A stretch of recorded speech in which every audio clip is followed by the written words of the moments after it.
নমস্কার, নিউজ 18 বাংলায় আপনাদের প্রত্যেককে স্বাগত। আমি বিশ্ব মজুমদার।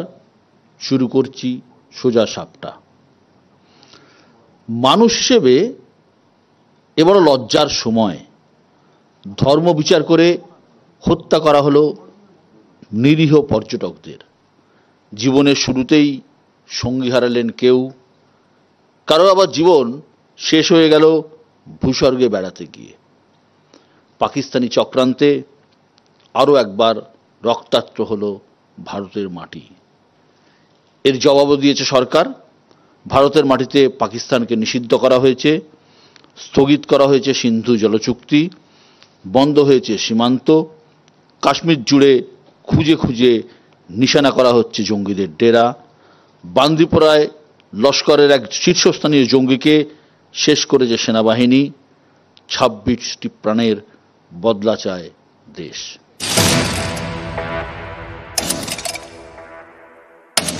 কাশ্মীরের পথ ঘাট চেনে রক্তের রং।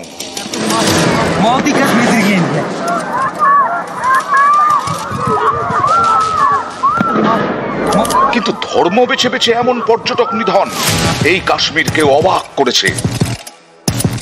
পাকিস্তানি চক্রান্তের এমন উগ্র রূপে শিউরে উঠছেন সবাই।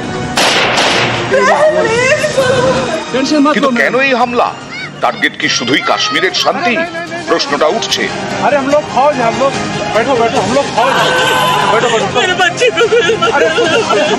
কারণ সিএএ থেকে 370 ধারা প্রত্যাহার, রাম মন্দিরের উদ্বোধন থেকে নতুন ওয়াকফ আইন, মোদী সরকারের এমন সিদ্ধান্তে হিন্দুত্বের গতিপথই দেখেন সবাই।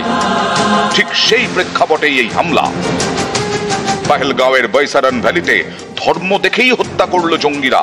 সঙ্গে চ্যালেঞ্জ, মোদীকে গিয়ে বলো। তবে কি এই সন্ত্রাসের আসল টার্গেট হিন্দুত্বের নীতি? বার্তা কিন্তু কাশ্মীরিরাও পেলেন। এই হামলায় নিহত একমাত্র কাশ্মীরি আদিল হোসেন শাহ। আদিলের মৃত্যু যেন বলে দিয়ে গেল, ভারতকে আপন করে নিলে সেই কাশ্মীরিকে খতম করা হবে। কিন্তু আতঙ্কের এই খেলা পাকিস্তানের কাছে বুমেরাং হবে না তো? বৈসারনে হামলার পর যেভাবে পথে নামলো শ্রীনগর, তা ইসলামাবাদের কপালে ভাঁজ ফেলে দিল না তো? কূটনীতিতে পাকিস্তানকে জবাব দিয়েছে ভারত। ভারতের মাটিতে নিষিদ্ধ হয়েছে জিন্নার দেশ। এবার অপেক্ষা বদলা। 2019 সালে 370 ধারা বা বিশেষ মর্যাদা প্রত্যাহার করা হয় জম্মু কাশ্মীর থেকে। তারপর থেকে বারবার কেন্দ্রীয় সরকার দাবি করেছে শান্তি ফিরেছে কাশ্মীরে, সন্ত্রাসবাদকে খতম করা গিয়েছে। সেই সন্ত্রাসবাদী ফিরে এলো ভয়াবহ রূপে, যার জেরে ভারত পাকিস্তান সীমান্তে এখন যুদ্ধ ভাব। কিন্তু বৈশরণের এই ঘটনা, এই হামলা আরও অনেক প্রশ্ন তুলে দিয়ে গেল। হাই সিকিউরিটি এমন এলাকায় নিরাপত্তা গেল কোথায়? কোথায় গেল গোয়েন্দা ইন্টেলিজেন্স? কদিন আগেই পাক সেনাপ্রধানের হুমকি, পাক অধিকৃত কাশ্মীরি জঙ্গিদের বৈঠক। তারপরেও কেন সতর্ক হলো না দেশ? কেন সতর্ক হলাম না আমরা? আজকের আলোচনায় উঠে আসবে এই প্রশ্নগুলো। আরও অনেক কিছুই আসবে আলোচনায়। আমাদের আজকের মোশন বদলা চায় দেশ। আর এই নিয়ে বলার জন্য যারা আজ আমার সঙ্গে রয়েছেন এখানে, প্রথমে পরিচয় করিয়ে দিই। ক্যাপ্টেন অমলেন্দু রায়চৌধুরী, অবসরপ্রাপ্ত সেনাকর্তা। আপনাকে স্বাগত অমলেন্দু বাবু। পাশে রয়েছেন কংগ্রেসের পক্ষে অভিষেক বন্দ্যোপাধ্যায়। তার পাশেই রয়েছেন পার্থপ্রতিম বিশ্বাস, বামেদের পক্ষে। তার পাশে রয়েছেন কুণাল ঘোষ, তৃণমূল কংগ্রেসের পক্ষে। রয়েছেন সজল ঘোষ, বিজেপির পক্ষে। রয়েছেন অনিক চট্টোপাধ্যায়, আন্তর্জাতিক সম্পর্ক বিশেষজ্ঞ। এবং রয়েছেন রাজনৈতিক বিশ্লেষক সুমন ভট্টাচার্য। আমার প্রথম বক্তা বিজেপির পক্ষে সজল ঘোষ। ধন্যবাদ বিশ্বদা,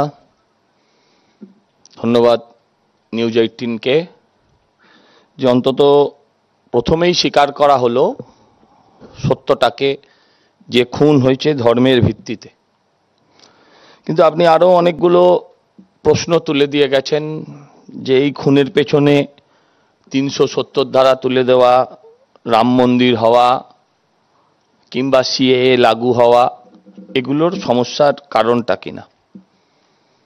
দেখুন, আজকে অনেকগুলো বছর হয়ে গেছে 370 ধারা তুলে দেওয়া হয়েছে, তারপর কাশ্মীর শান্তই ছিল। একথা অস্বীকার করার কোনো জায়গা নেই, কেউ অস্বীকার করছেও না। এটা কেন্দ্রের সরকার, তারা অস্বীকার করছেও না যে তাদের কোথাও না কোথাও ল্যাক, কোথাও না কোথাও তাদের ত্রুটি ছিল। মাথায় আমাদের রাখতে হবে যে ওখানে একটা রাজ্যেরও সরকার আছে, তার একটা ইন্টেলিজেন্স আছে, তাদের মধ্যে সমন্বয় ছিল কি ছিল না সে বিষয়টাও দেখতে হবে। কিন্তু এই এমন একটা বিষয় বিরোধীরা তুলে ধরার চেষ্টা করছেন যেন এটা প্রথমবার ভারতবর্ষে ঘটেছে। ভারতবর্ষে কোনো এক সময়, সুদূর অতীতে নয়, অল্প একটা দুটো দশক এগিয়ে গেলে আপনি দেখতে পাবেন যে এটা ষান্মাসিক ঘটনা ছিল, প্রতি 6 মাস অন্তর একটা করে ঘটনা ঘটত। কিন্তু কার্গিল ওয়ারের পর, যদিও মাঝখানে একটা বিরতি ছিল, আপনারা দেখবেন প্রত্যেকটা জায়গায় ভারত উত্তর দিয়েছে। যদি 4 বছর 5 বছর বাদে কোনো জায়গায় হামলা হয় সেটা দুর্ভাগ্যজনক, কিন্তু রিল্যাক্টেন্ট হওয়ার একটা যথেষ্ট কারণ থাকে। কারণ যদি আপনি দেখেন 5 বছর ধরে সেই জায়গাটা শান্তিপূর্ণ অবাধে মানুষ যাতায়াত করছেন, খুব স্বাভাবিকভাবে রিল্যাক্টেন্ট হয়। আমি যখন ছোটবেলায় কাশ্মীর গিয়েছিলাম তখন দেখতাম প্রতি মোড়ে, যেখানে পুলিশ মানে মিলিটারি চৌকি, সেখানে প্রত্যেকটা পয়েন্টে লেখা থাকতো হার খাম্বা তেরা দুশ্মন হ্যায়, হার চৌড়াই তেরা দুশ্মন হ্যায়, হার ল্যাম্পোস্ট তেরা দুশ্মন হ্যায়, হার নুক্কার তেরা দুশ্মন হ্যায়। কারণ মিলিটারিকে অ্যালার্ট করতো। দেখবেন যে রাস্তা দিয়ে মমতা ব্যানার্জি যান সেই রাস্তায় পুলিশ একদম ভুড়ি টুড়ি টেনে সোজা হয়ে দাঁড়িয়ে থাকে, চলে যাওয়ার পরে চেহারাটা অন্যরকম হয়ে যায়। ঠিক এই ধরনের ঘটনা, এটাকে নিশ্চয়ই ব্যর্থতা বললে মানতে হবে, অস্বীকার করার জায়গা নেই, কিন্তু ঘটেছে। কিন্তু ঘটেছে বলে আমরা কখনো এর আগে, আপনারা পুলওয়ামা বলুন, উরি বলুন, কখনো ছেড়ে দেওয়া হয়নি। দুর্ভাগ্যজনক হলেও সত্যি যে আজকে সমস্ত কিছুই হচ্ছে ওয়ার্ল্ড ওয়াইড। মানে আমি আজকে এই কথাটা যেটা বলছি, এটা বিশ্বের মানুষ দেখবেন। এই রাজ্যের কিছু মানুষ, এই দেশের কিছু মানুষ তার ভিডিও ফুটেজ চেয়েছিলেন। এটা অত্যন্ত দুর্ভাগ্যজনক ঘটনা হলেও সত্যি। আমরা বিশ্বাস করি যে এই সরকার প্রত্যাঘাত করবেন, এবং সেই প্রত্যাঘাত এত ভয়ঙ্কর হবে, তা নাহলে এই সরকারের প্রতি আমাদেরও বিশ্বাস উঠে যাবে। এই প্রত্যাঘাত এত ভয়ঙ্কর হবে যে কেউ অন্তত আর ভিডিও ফুটেজ দাবি করবে না। আমি অনুরোধ করব সমস্ত রাজনৈতিক দলের কাছে, যে আমরা দেখেছি অত্যন্ত দুর্ভাগ্যজনক যে ভারতীয় জনতা পার্টি ছাড়া সেভাবে আর কোনো রাজনৈতিক দলকে বিরোধিতায় একটাও মোমবাতি জ্বালতে দেখা যায়নি। উল্টে সদ্য বিধবাকেও তার ত্রুটি, তার কোনো সমস্যা, সেটা নিয়ে আমি আলোচনা করছি না, তারকে নিয়ে ক্রিটিসাইজ করতেও জঘন্যভাবে তারা কিন্তু এতটুকু রেয়াত করেননি। আপনারা সেই মানবিকতাটুকু অন্তত বাঁচিয়ে রাখার চেষ্টা করুন। ধন্যবাদ। সজল খুব ইম্পর্টেন্ট একটা কথা বলেছে যে প্রত্যাঘাত হবে, ভয়ঙ্কর প্রত্যাঘাত হবে, না হলে আমরা সরকারের উপর বিশ্বাস হারিয়ে ফেলবো। পরের বক্তা কংগ্রেসের পক্ষে অভিষেক বন্দ্যোপাধ্যায়। সময়টা খুব একটা শুভ নয়, তবু একটা সৌজন্য থাকলো। মৃত্যুর ঠিক পাল্টা হিসেব দেওয়াটা সৌজন্যে পড়ে না, কিন্তু যেহেতু সজলদা বললেন যে 2019 থেকে 2024 বা 2025 পর্যন্ত ভূস্বর্গ একদম ঠান্ডা ছিল, আমার মনে হয় এখানে একটু তথ্যের অপলাপ হলো। 9 জুন 2024 রিয়াসি অ্যাটাক, 9 জন সাধারণ মানুষ মারা গেছিলেন। 2023 এপ্রিল রাজৌরি অ্যাটাক, 11 জন মারা গেছিলেন। যাই হোক, এটা জাস্ট তথ্যের জন্য। যেটা নিয়ে বক্তব্যটা শুরু, যেটা সজলদা আরেকবার বলবার চেষ্টা করলেন যে উনি অন্য কোথাও মোমবাতি দেখতে পাননি, রাস্তায় বেরিয়েছিল মোমবাতি। জাতি, ধর্ম, বর্ণ নির্বিশেষে, রাজনৈতিক দল নির্বিশেষে যারা বিজেপিকে ভোট দেয় না তারাও, এটাই ভারতবর্ষ। যে ভারতবর্ষে আদিল শেখ নামের একজন ঘোর সওয়ারও থাকে যে মানুষের জন্য, মানুষকে বাঁচাবার জন্য প্রাণ দেয়, আবার আদিল শেখ নামে একজন জঙ্গিও থাকে। কোন আদিলকে আপনারা নেবেন সেটা আপনাদের ব্যাপার। আসা যাক তথ্যে। ফার্স্ট থিং ফার্স্ট যেটা দিয়ে শুরু করলেন সজলদা, কোথাও না কোথাও ধর্মকেন্দ্রিক, হ্যাঁ এইবারে সন্ত্রাস নিঃসন্দেহে ধর্মকেন্দ্রিক সন্ত্রাস হয়েছে, কিন্তু বিশ্বাস করুন ভারতবর্ষের স্বরাষ্ট্র মন্ত্রকও অন্তত মনে করে না যে শুধুমাত্র ভারতবর্ষে ধর্মকেন্দ্রিক সন্ত্রাস হয়। স্বরাষ্ট্র মন্ত্রকে যে লিস্ট আছে, সেখানে যে 45টা সন্ত্রাসবাদী সংগঠন আছে, তার ভেতর মাওবাদীরা যেমন আছে, বোরোল্যান্ডের বিচ্ছিন্নতাবাদীরা যেমন আছে, আলফারা আছে, অল ইন্ডিয়া টাইগার ফোর্সে মানে অল ইন্ডিয়া টাইগার ফোর্স আছে, এলটিটিরা আছে, খালিস্তানি আন্দোলনরা আছে এবং কামতাপুরীরা আছে, এবং সবাই হয়তো মুসলিম নয় কিন্তু অবশ্যই সন্ত্রাসবাদী। এবং ভুললে চলবে না, জাস্ট গতকাল এনআইএ যারা অমিত শাহর স্বরাষ্ট্র মন্ত্রককে রিপোর্ট করে, তারা মালেগাঁও বিস্ফোরণের জন্য সাধ্বী প্রজ্ঞা সহ 16 জনকে দোষী সাব্যস্ত করেছে এবং আগামী 8ই মে তাদের শাস্তি ঘোষণা হবে। হ্যাঁ, সন্ত্রাসবাদের ধর্ম হয় না, কিন্তু হ্যাঁ ইসলামী টেরোরিজমটাও একটা সত্যি। যেরকম সত্যি সেখানে মারা যাওয়া 26 জন সহনাগরিকের ভেতর একজন সংখ্যালঘু মানুষও রয়েছে, একজন খ্রিস্টানও রয়েছে। বন্দুকের গুলিতে ইসলামী মৌলবাদের ক্ষেত্রে তার বুলেটে আমার বাংলার একজন সাহসী সেনা সন্তান আছে, যে ধর্মগত বিশ্বাসের দিক থেকে তিনি হয়তো মুসলিম। এই পার্থক্যটার মানে নেই, এবং এটাই ভারতবর্ষ, যে ভারতবর্ষে যখনই কোনো এরকম আক্রমণ হয়, আমরা হিন্দু মুসলিম কংগ্রেস বিজেপি থাকি না, আমরা ভারতীয় থাকি। এবং গতকালকের সর্বদলীয় বৈঠকে রাহুল গান্ধী অর্থহীন ভাষায় এই কথাটা বলেছেন। হ্যাঁ, আমরা প্রশ্ন চাইব, আমাদের আভ্যন্তরীণ রাজনীতি আমরা পরে বুঝে নেব। এই মুহূর্তে পাকিস্তানকে জবাবটা দেওয়ার সময় রাহুল গান্ধী, নরেন্দ্র মোদী একই সঙ্গে লড়াই করবেন, এটাই আমাদের উত্তরাধিকার। আমরা কারোর কাছে প্রশ্ন চাই না, আমরা প্রশ্নটা চাই শুধু এই কারণে, হয়তো সেটা ভবিষ্যতে আসবে, ইয়ার অন ইয়ার আমার প্রতিরক্ষা বাজেট 9.5% বেড়ে 6,81,00,000 কোটি টাকা হওয়ার পরও কি করে 1,80,000 সেনা ভ্যাকেন্সি থাকে। এটা বিশ্বাস করতে হবে যে শুধু ক্যামেরা কিনলে হয় না, একজন ক্যামেরাম্যানকেও অ্যাপয়েন্ট করতে, এবং সেটা বিশ্বদা অ্যাপয়েন্ট করেছেন। কিন্তু দুর্ভাগ্যবশত আমি বলছি না, জিডি বক্সি সহ একাধিক যারা সামরিক বিশেষজ্ঞ তারা বলছেন আমার সেনা বাহিনীতে ইনঅ্যাডিকুয়েসি আছে।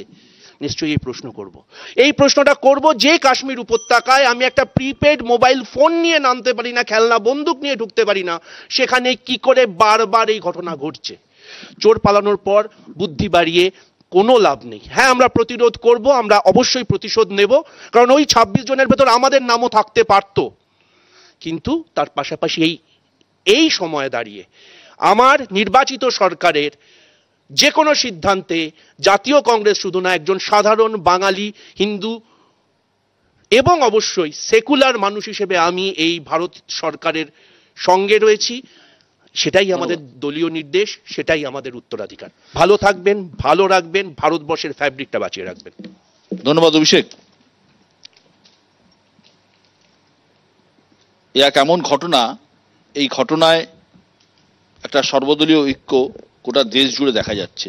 আসলে আমার যদ্দূর মনে পড়ছে যে সাধারণ মানুষের উপর, নিরীহ পর্যটকদের উপর এ ধরনের হামলা অতীতে কখনো হয়নি। 2000 সালে বিল ক্লিন্টনের ভারত সফরের আগে অনন্তনাগ জেলাতেই নিরীহ শিখেদের উপরে হামলা হয়েছিল, সম্ভবত 30 জন মারা গিয়েছিলেন।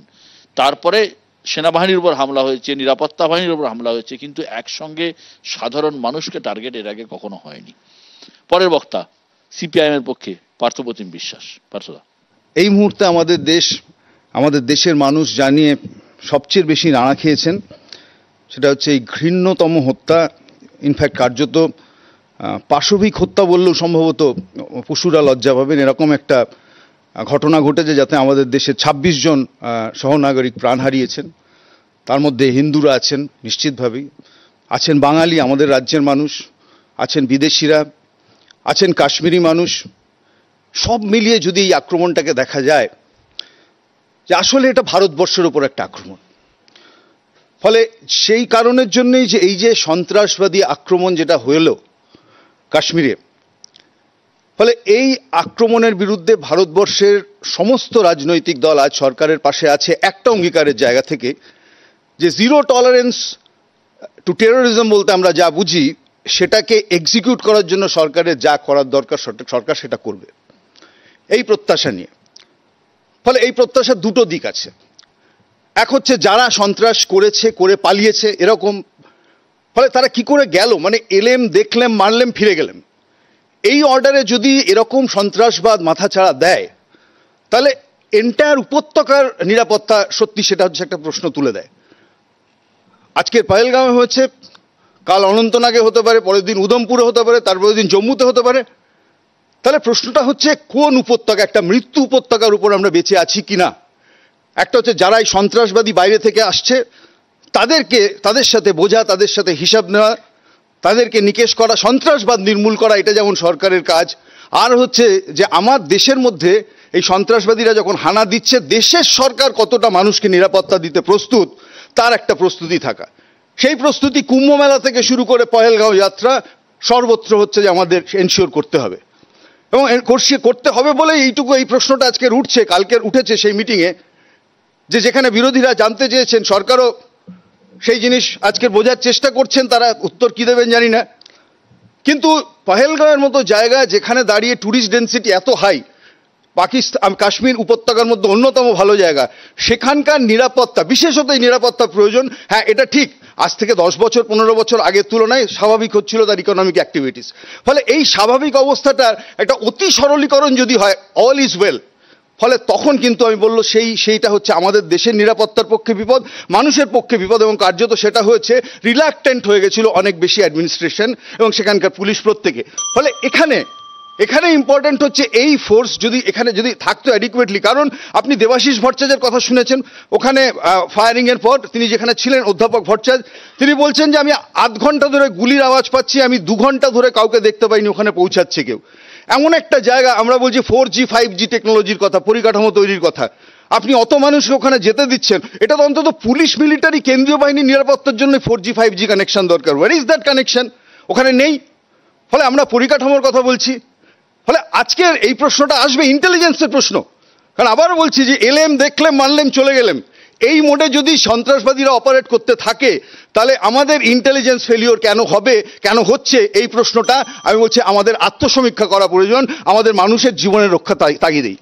গোয়েন্দা ব্যর্থতা নিয়ে প্রশ্ন উঠছে, দেশ জুড়ে প্রশ্ন উঠছে, এবং এই প্রশ্ন উঠবেই। পরের বক্তা কুণাল ঘোষ, তৃণমূল কংগ্রেসের পক্ষে। দেখুন, কাশ্মীরে যে ঘটনা ঘটেছে নিন্দনীয়।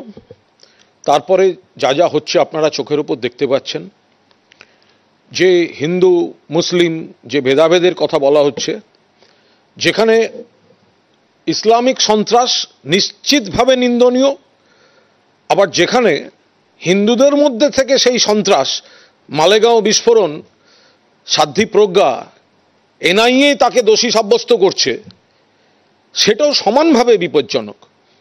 আমরা খারাপটা নেব কেন? 5টা প্রশ্ন ছিল। সন্ত্রাসবাদীরা, জঙ্গিরা যদি পাকিস্তান থেকেও ঢুকে থাকে, ধরে নিচ্ছি পাকিস্তান থেকে ঢুকেছে, তাহলে সীমান্ত পার হয়ে ঢুকলো কি করে? সীমান্ত তো কেন্দ্রের হাতে। সীমান্ত রেখা থেকে পহেলগাঁও খুব কাছে না, তাহলে অতটা তারা মুভমেন্ট করলো কি করে? কোথায় আত্মগোপন করে রইল? রেকি করলো কিভাবে? তখন ইন্টেলিজেন্স কি করছিল? 2, 3, তারা যখন হামলা করছে তখন গোটা জায়গাটা অরক্ষিত কেন? এরকম নয় যে একটা প্রবল শান্তির হাওয়া চলছে। যারা আমরা সংবাদ মাধ্যমের সঙ্গে যুক্ত, এ তো নিয়মিত চলছে ওখানে। এত বড় ঘটনা ঘটে না বলে প্রথম পাতায় আসে না, ব্রেকিং নিউজ হয় না, কিন্তু ওখানে গুলিবর্ষণ, সেনা জওয়ানের মৃত্যু, সেনা জওয়ান জখম, এ তো লাগাতার চলছে ওখানে। সেটা তো একেবারে বন্ধ হয়ে গেছে তা নয়। সেখানে যেখানে যেতে দেওয়া হচ্ছে পর্যটকদের, ব্যবস্থা থাকবে না। 4, তারা একতরফা গুলি চালিয়ে গেল। অনেকে বলছেন দূর থেকে গুলি চালিয়েছে, অনেকে বলছেন নাম ঠিকানা জিজ্ঞাসা করে গুলি চালিয়েছে। মোদ্দা কথা, একতরফা তাণ্ডব হলো। ততক্ষণে ওই জায়গাটা কিন্তু কেন্দ্রের আওতাভুক্ত, অথচ হলো না। আর 5 নম্বর প্রশ্ন, অপারেশনটা করার পর তারা পালালো কি করে? তারা যদি অতক্ষণ ধরে অপারেশন করে তো তাহলে তো তার মধ্যে অন্তত নিরাপত্তা বাহিনী আসবে। এখন তো প্রত্যক্ষদর্শীরা বলছেন দীর্ঘক্ষণ সেখানে কেউ উদ্ধারে কেউ আসেনি। তো এই 5টা প্রশ্নেরই জবাব কেন্দ্রের স্বরাষ্ট্র মন্ত্রকের কাছ থেকে পাওয়া দরকার, কিন্তু সেই জবাবটা স্বরাষ্ট্রমন্ত্রীর নেই। উল্টে আমরা হিন্দু মুসলিমে যাচ্ছি। নিশ্চিতভাবে যদি সেখানে মুসলিম সন্ত্রাসবাদীরা এই ভেদাভেদ করে থাকে আমরা প্রতিবাদ করব। যেখানে দেশের মধ্যে হিন্দু সন্ত্রাসবাদীরা সন্ত্রাস করছেন সমান প্রতিবাদ করব। আমরা ধর্ম নিরপেক্ষতাটা রেখেই করব।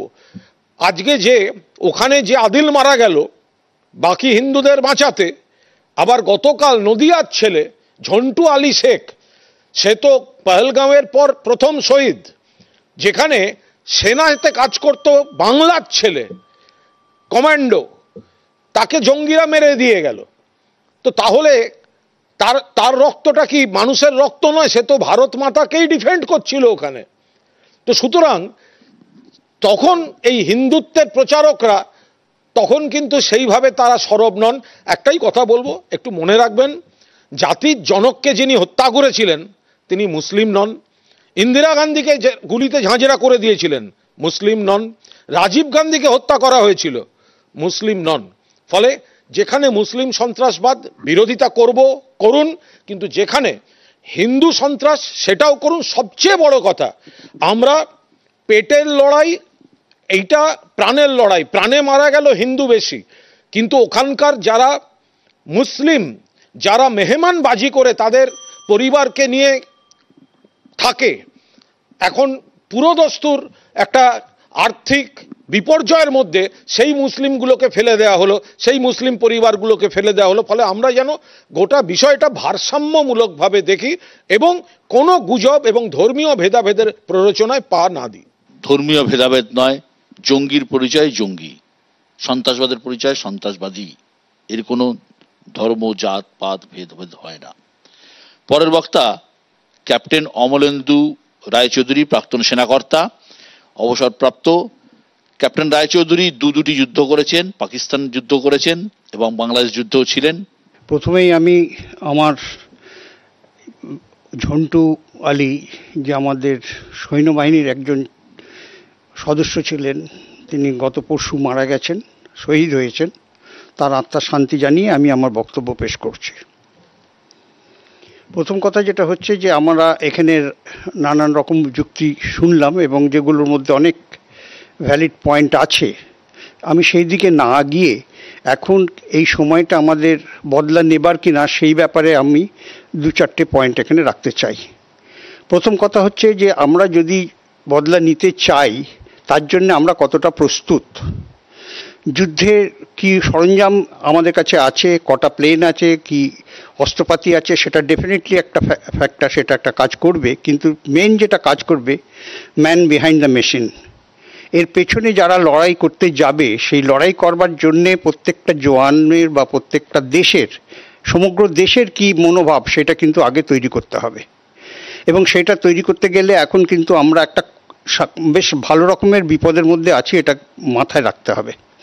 যেমন আমরা কিন্তু অনেক দিক থেকে ঘেরা হয়ে গেছে আমাদের, যেমন পাকিস্তান ওই দিকে রয়েছে, এপাশে বাংলাদেশকে তৈরি করে নিয়েছে পাকিস্তান, এবং তার পেছনে একটা বড় শক্তিও কাজ করতে পারে।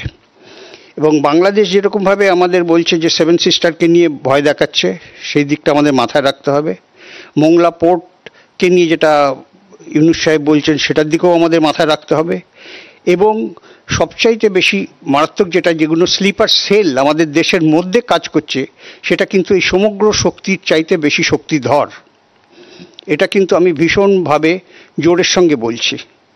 এবং আমার মনে হয় সেই দিকেও আমাদের প্রত্যেকটা দেশবাসীর, প্রত্যেকটা রাজনৈতিক দল এবং প্রত্যেকটা ফোর্সেসে, পুলিশ, সিআরপিএফ হোক, মানে প্যারামিলিটারি ফোর্স হোক বা আর্মি হোক, সবারই একটা সজাগ দৃষ্টি থাকার দরকার। এবং আরেকটা পয়েন্ট আমি যেটা বারবার মাথার মধ্যে আসছে, আমি এগুলো জাস্ট বুলেট পয়েন্টে বলে যাচ্ছি একটা করে, যে আমাদের ইয়াং গ্রুপ যেটা আছে তাদের কিন্তু ভবিষ্যৎ সৈনিক হিসেবে তৈরি করতে হবে, যার জন্যে আমাদের যেটা দরকার সেটা হচ্ছে এনসিসি। এনসিসিটা আমাদের স্কুল কলেজের মধ্যে একটা কম্পালসারি হিসেবে আনার জন্য আমি কিন্তু এখন বলছি, কারণ এখন যদি যুদ্ধ লাগে, যুদ্ধটা কিন্তু আগের 71 অপারেশনের মতো 10 দিন 15 দিনের যুদ্ধ হবে না। কারণ এখন সমগ্র বিশ্বের দিকে তাকিয়ে যদি আমরা দেখি যে অবস্থার মধ্যে বিশ্ব চলছে, তাতে কিন্তু এই যুদ্ধ অনেক প্রলং করতে পারে, এবং সেই রকম প্রিপারেশন নিয়েই কিন্তু আমাদের কাজ করতে হবে। এবং সেই জন্য যদি আমরা করতে চাই তাহলে আমাদের এনসিসিটাকে করতে হবে। আর একটা পয়েন্ট আমার কাছে ভীষণভাবে মনে হয় যে যেহেতু বাংলাদেশ ভীষণভাবে আমাদের শত্রুর জায়গায় তৈরি হওয়ার জন্য তৈরি হচ্ছে মানসিকভাবে, সেই জন্য আমার মনে হয় সেখানে আমাদের যেটা করার বিশেষ প্রয়োজন সেটা হচ্ছে আমাদের বেঙ্গল রেজিমেন্ট। আমাদের বাংলা রেজিমেন্টের একটা ভীষণ দরকার। বেঙ্গল রেজিমেন্টের জন্য আমাদের কিন্তু একটা যুক্তি আনতে হবে, এবং সেটা নিয়ে আমাদের একটা মতামত করবার জন্যে আমাদের রাজ্য সরকার থেকে এবং কেন্দ্রীয় সরকার থেকে একটা সমস্যার সমাধান করতে হবে। এটা কিন্তু ভীষণভাবে প্রয়োজন। ক্যাপ্টেন রায়চৌধুরী, যুদ্ধের অভিজ্ঞতা থেকে তিনি যা বললেন যে দুপাশেই শত্রু, পাকিস্তান রয়েছে, বাংলাদেশ রয়েছে, চীন ঘাড়ের ওপর নিঃশ্বাস ফেলছে, সুতরাং আগের মতো যুদ্ধ 10 দিনে সত্যিই শেষ হয়ে যাবে না। আমরা দেখতে পাচ্ছি যে ইউক্রেন এবং রাশিয়ার মধ্যে কি হচ্ছে, আমরা দেখতে পাচ্ছি প্যালেস্তিন আর ওখানে ইসরায়েলের ওখানে কি হচ্ছে, গোটা পৃথিবী জুড়ে কি হচ্ছে আমরা দেখতে পাচ্ছি। এবং ভারত এবং পাকিস্তানের দুজনের সামরিক শক্তিও যা, দুজনেই পরমাণু শক্তিধর দেশ, দুজনের পাশেই কোনো না কোনো পৃথিবীর বৃহত্তম শক্তি রয়েছে। সুতরাং যুদ্ধ শুরু করলাম আর শেষ হয়ে গেল তেমন নয়। আমার মনে পড়ছিল শ্যাম মানেকশা সে বিখ্যাত উক্তি ইন্দিরা গান্ধীকে, যে এই সময় যুদ্ধে গেলে আমরা হেরে যাব। ইন্দিরা গান্ধী চেয়েছিলেন তৎক্ষণাৎ যুদ্ধে যেতে। মানেকশা অনেক টাইম নিয়েছিলেন, টাইম নিয়ে তিনি বাংলাদেশ যুদ্ধে গিয়েছিলেন, কেননা সেই সময় ছিল বর্ষাকাল। যুদ্ধে গেলে বাংলাদেশের মতো নদী নালা সংকুল দেশে যুদ্ধ করা খুবই কঠিন ছিল। যাই হোক, পরের বক্তা অনিক চট্টোপাধ্যায়, বিশেষজ্ঞ আন্তর্জাতিক সম্পর্ক। যে বর্বরচিত নারকীয় হত্যাকাণ্ড আমরা পহেলগাঁওয়ে দেখলাম, তাকে নিন্দা করার কোনো ভাষা নেই, এবং সারা দেশ তার জন্য ব্যথিত, দুঃখিত। একথা বলার আর অপেক্ষা রাখে না, নতুন করে বলার কোনো জায়গা নেই। আমরা সবাই ব্যথিত ভীষণভাবে। এখন প্রশ্ন হচ্ছে যে বদলা চায় দেশ। হ্যাঁ, দেশের সেন্টিমেন্ট কিন্তু সেরকমই, অর্থাৎ প্রতিটি মানুষ খুব আহত, প্রতিটি মানুষ চায় যে একটা ব্যবস্থা অন্তত নেওয়া হোক, সন্ত্রাসবাদ যাতে নির্মূল করা যায়। কিন্তু সন্ত্রাসবাদ নির্মূল করা, আমি আন্তর্জাতিক সম্পর্কের একজন ছাত্র হিসেবে জানি, সারা পৃথিবী জুড়ে সন্ত্রাসবাদ কিন্তু চলছে, সারা পৃথিবী জুড়ে আছে সন্ত্রাসবাদ। আমরা দেখেছি 9/11 সন্ত্রাসবাদ দেখেছি, যখন টুইন টাওয়ারে হামলা হয়েছে, তখনও আমেরিকার গোয়েন্দা ব্যবস্থা নিয়ে, যেটা নাকি খুব মজবুত বলে ভাবা হতো, সেই গোয়েন্দা ব্যবস্থা নিয়ে অনেক প্রশ্ন উঠেছে। তখনও আমরা ভারতে বিভিন্ন সময়ে দেখেছি সন্ত্রাসবাদ, 26/11 দেখেছি এবং বিভিন্ন সময়ে দেখেছি। এই যে সন্ত্রাসবাদ, এই সন্ত্রাসবাদ কিন্তু মানবতা বিরোধী, এটা আমাদের মনে রাখতে হবে। মানবতার সম্পূর্ণ বিরোধী। আবার আমরা মানবতার চেহারাও কিন্তু কাশ্মীরে দেখলাম। আদিল শাহ কিন্তু মানবতার একটা চেহারা আমাদের দেখিয়ে গেলেন। পিঠে করে নিয়ে কাদা রাস্তায় তিনি পর্যটকদের পার করেছেন। ফলে এই যে সন্ত্রাসবাদ, এই যে বদলা চায় দেশ, এখন বদলা কিভাবে হবে? দেখুন, যুদ্ধ তো সোশ্যাল মিডিয়ায় হবে না, যুদ্ধ পাড়ায় পাড়ায়, ক্লাবে ক্লাবে হবে না। যুদ্ধ কিন্তু একটা খুব বড় ব্যাপার। এই যুদ্ধের সঙ্গে অর্থনীতি জড়িত। আজকে এই যে সন্ত্রাসবাদ হলো, সেই সন্ত্রাসবাদ কি ভারতের অর্থনীতি, কাশ্মীরের অর্থনীতিকে ভেঙে দেওয়ার জন্য প্রচেষ্টা? এই প্রচেষ্টা পাকিস্তান কিন্তু অনেক দিন ধরে করে চলেছে। ফলে বদলা নেওয়ার জন্য কিন্তু একটা প্রস্তুতি দরকার, সেই প্রস্তুতিটা থাকতে হবে। আমি একটা সময় একজন সামরিক বিশেষজ্ঞকে জিজ্ঞাসা করেছিলাম একটা মার্কিন বিশ্ববিদ্যালয়ে, যে আমাদের প্রস্তুতি কি কি অবস্থায়, তখন এটা অনেক অনেক বছর আগে, তখনও ডেলিভারি সিস্টেমের একটা সমস্যা ছিল। অর্থাৎ ধরুন পারমাণবিক কোনো অস্ত্র, সেটা এক্স জায়গায় ফেলার কথা, সেটা গিয়ে পড়লো ওয়াইতে, ওয়াই কোনো জায়গায়। অর্থাৎ এই যে ডেলিভারি সিস্টেমটা, এটা কিন্তু তখন বেশ দুর্বল ছিল। আমি জানি না এখন কি অবস্থায় আছে। কিন্তু বদলা বা যুদ্ধ, সেটা কিন্তু একেবারেই সোশ্যাল মিডিয়া খুব আমরা জানি উত্তপ্ত, কিন্তু যুদ্ধে কিন্তু দু দেশের সৈনিক যাবে, যুদ্ধে একটা পরিকল্পনা দরকার, একটা রণসজ্জা দরকার। সেই বদলার জন্য আমরা কতটা প্রস্তুত সেটা কিন্তু ভাবতে হবে। অর্থাৎ আমি যদি ঝাঁপিয়ে পড়ি, যেটা বিশ্ববাবু বলছিলেন, খুবই সত্যি কথা, যে ইন্দিরা গান্ধীও কিন্তু সময় নিয়েছিলেন। মানেকশা তাকে বলেছিলেন যে ইন্দিরা গান্ধী চেয়েছিলেন মার্চ বা এপ্রিলে ঝাঁপিয়ে পড়তে, মানেকশা বলেছিলেন সামনে মনসুন আছে, বাংলাদেশের তদানীন্তন পূর্ব পাকিস্তান, তার যে ভৌগোলিক অবস্থান, সেখানে কিন্তু এক্ষুনি যুদ্ধে গেলে আমরা কিন্তু পারবো না।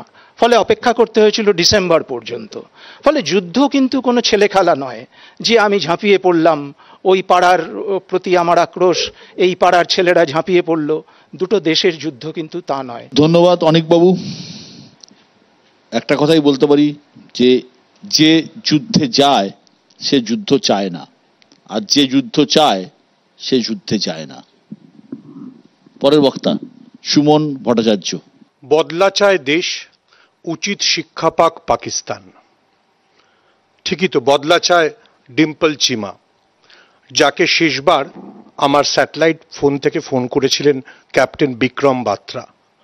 আজকের ভারতবর্ষ বলিউড যাকে চেনে শাহেনশাহ সিনেমার মধ্যে দিয়ে, কার্গিলের সবচেয়ে বিখ্যাত যুদ্ধে যার স্লোগান ছিল ইয়ে দিল মাঙ্গে মোর।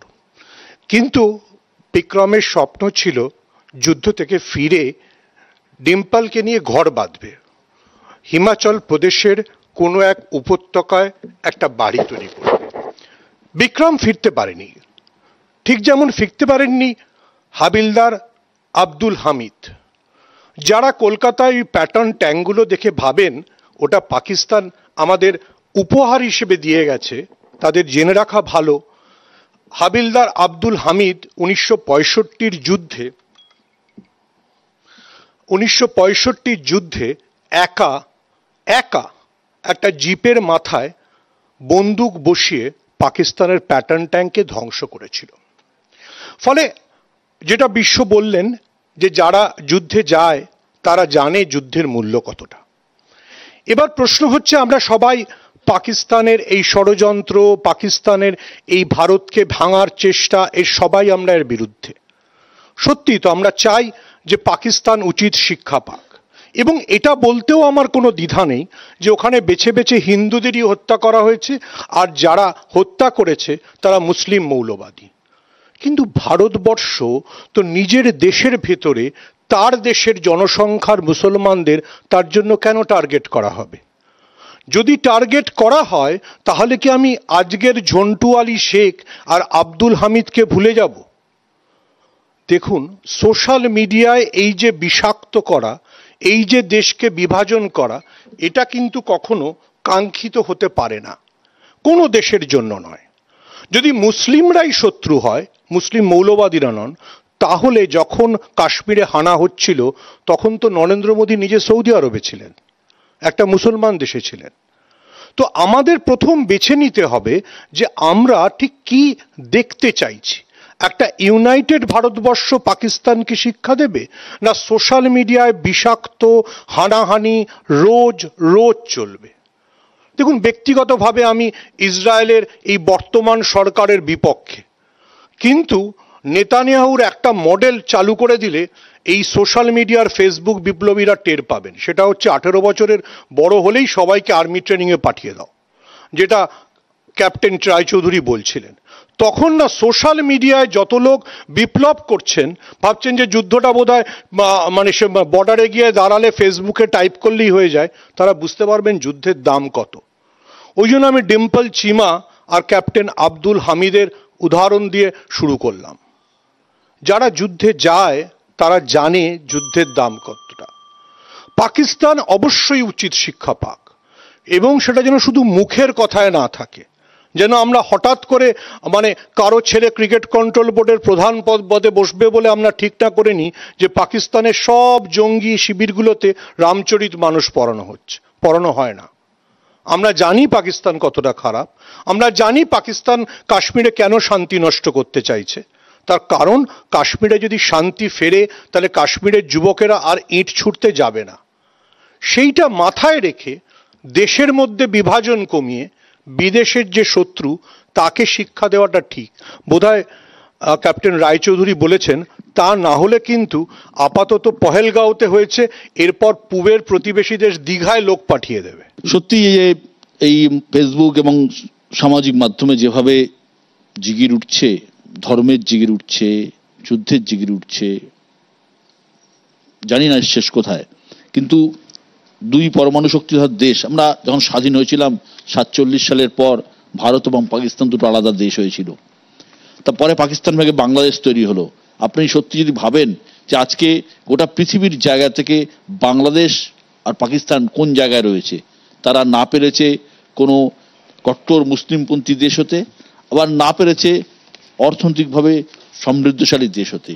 ভারতের একটা এত বড় বৃহৎ গণতন্ত্র, সেই গণতন্ত্রে কিন্তু ভারতের একটা অন্য মর্যাদা গোটা পৃথিবীতে রয়েছে, যা কিন্তু পাকিস্তান বা বাংলাদেশের নেই।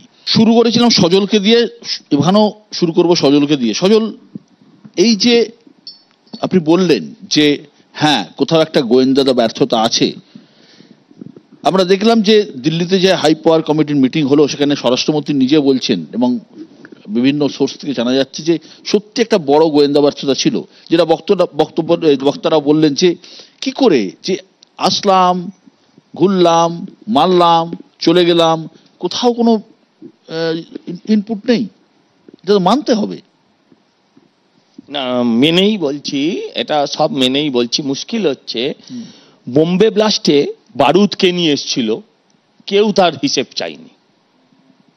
এ মেনেই বলছি ওই হাই সিকিউরিটি জোন প্রধানমন্ত্রী যেখানে নিজে রয়েছেন, সেই পার্লামেন্টে কারা বন্দুক নিয়ে এসেছিল কেউ তার প্রমাণ চাইনি। আমি সব মেনেই বলছি 26/11 হ্যাঁ সারা মুম্বাইতে কারা রাজ করলো ওই রাতে, কেউ কখনো তার হিসেব চাইনি। দিস ইজ দ্য ট্র্যাজেডি আমার সময়। আমি আসলে আপনি বলেনি, আমি পরে বলবো। এই প্রথম থেকে যদি এই লাইনে চলে যান সেটা আমার আপত্তি আছে। জন্য যে পার্লামেন্টে একটা বাজপেয়ী সময় হয়েছে, না বলছি তো, চাননি আপনি, আজকে চাইছেন। আমার প্রশ্ন ছিল পরপর যে এই সময়ে আপনারা প্রত্যেকে হিসেব চাইছেন, কেউ ভিডিও ফুটেজ চাইছেন, কেউ বলছেন প্রমাণ দাও, এই তথ্য।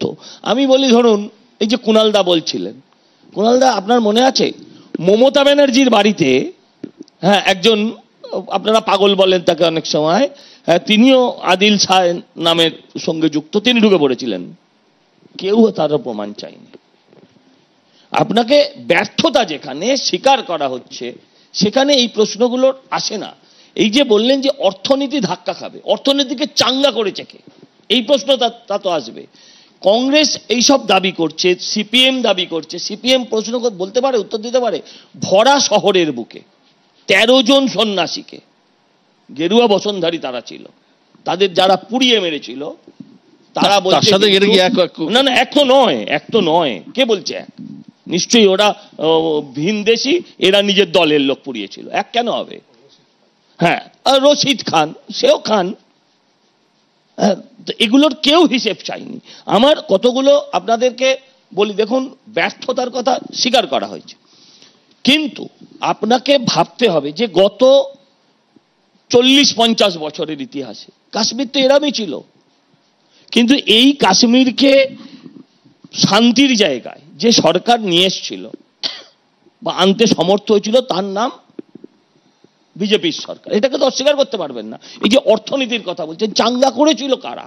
আমার দেখুন, আপনারা বলছেন যে পুলিশ আসেনি, মিলিটারি আসেনি, 3G 4G 5G, মুর্শিদাবাদে তো 4 ঘন্টা পুলিশ আসেনি। মুর্শিদাবাদে যারা উদ্বাস্তু শিবিরে আজকেও খিচুড়ি খাচ্ছেন, তাতে কিন্তু সব দলের লোক আছে, তারা কিন্তু পুলিশ চাইছে না, সবাই এখন বিএসএফ চাইছে।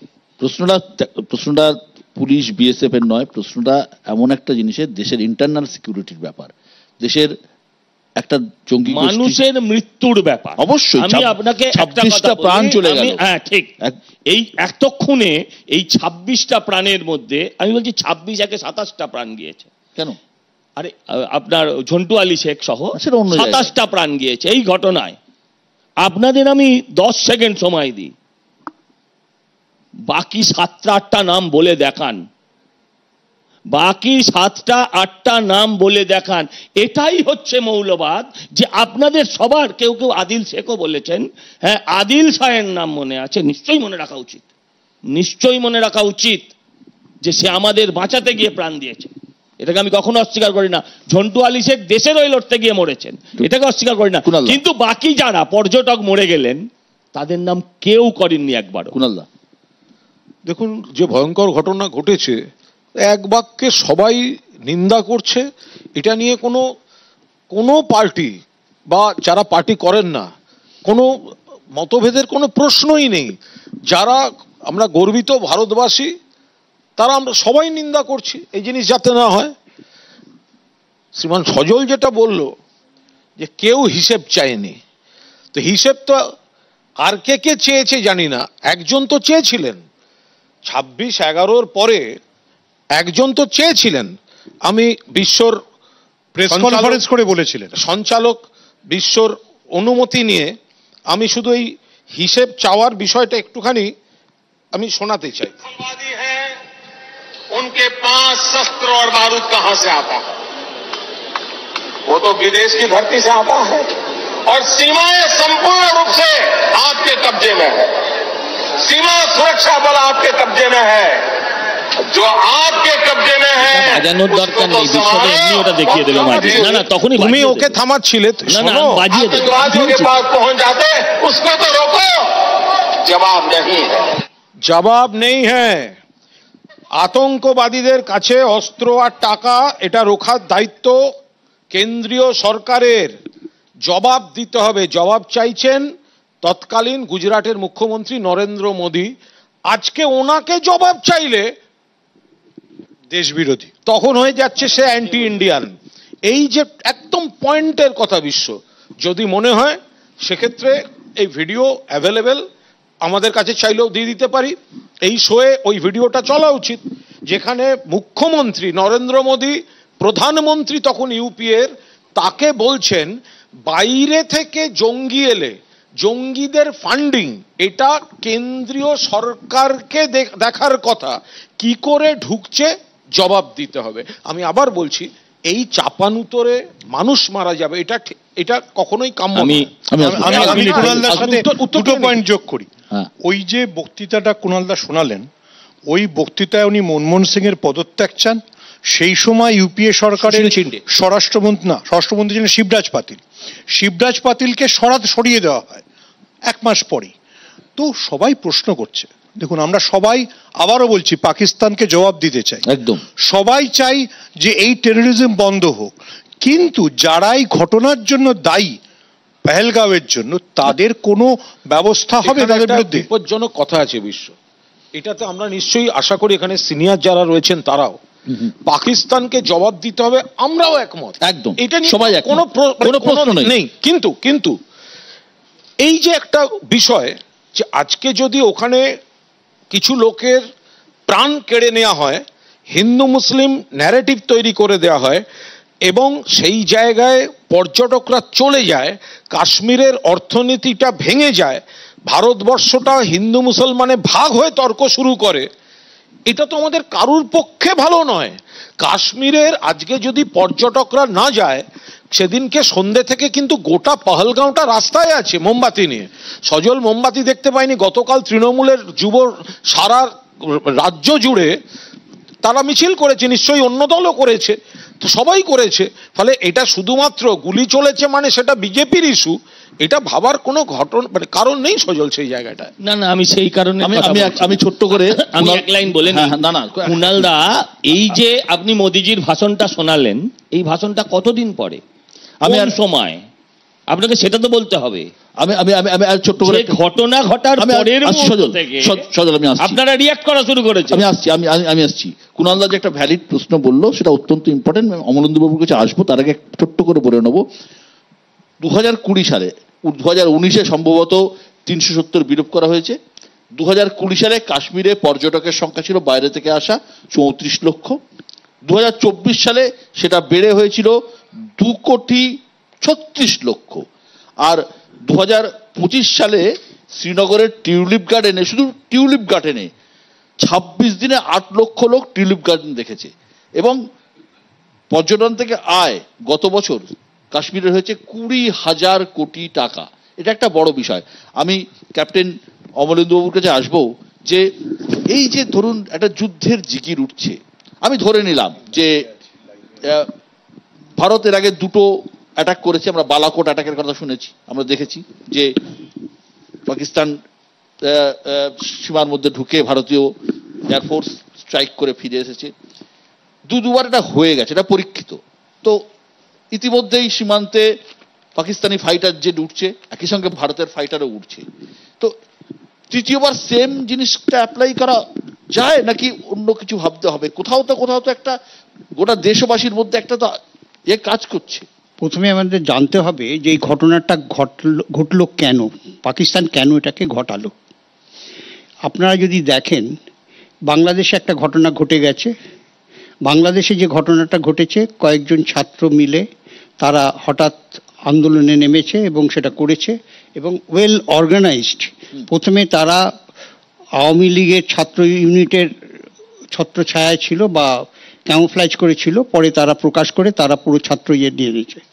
এবং এর পেছনে যে ফোর্সটা কাজ করেছে ডক্টর মোহাম্মদ ইউনুস, উনি এসে যে পিকচারে এলেন, এসে বাংলাদেশটাকে তৈরি করলেন এবং সঙ্গে সঙ্গে পাকিস্তানের সঙ্গে এদের একটা হপনবিং শুরু হয়ে গেল যে পাকিস্তান হারানো ভাই ফিরে পেল ইত্যাদি ইত্যাদি একটা করলো। করেই সঙ্গে সঙ্গে ওরা চেষ্টা করলো কি ভারতবর্ষকে কোণঠাসা করবার জন্য এবং চায়নার কাছে গিয়ে মোংলা বন্দরটাকে করবার জন্য চেষ্টা করলো, নীলমণিরহাট এয়ারপোর্ট করবে।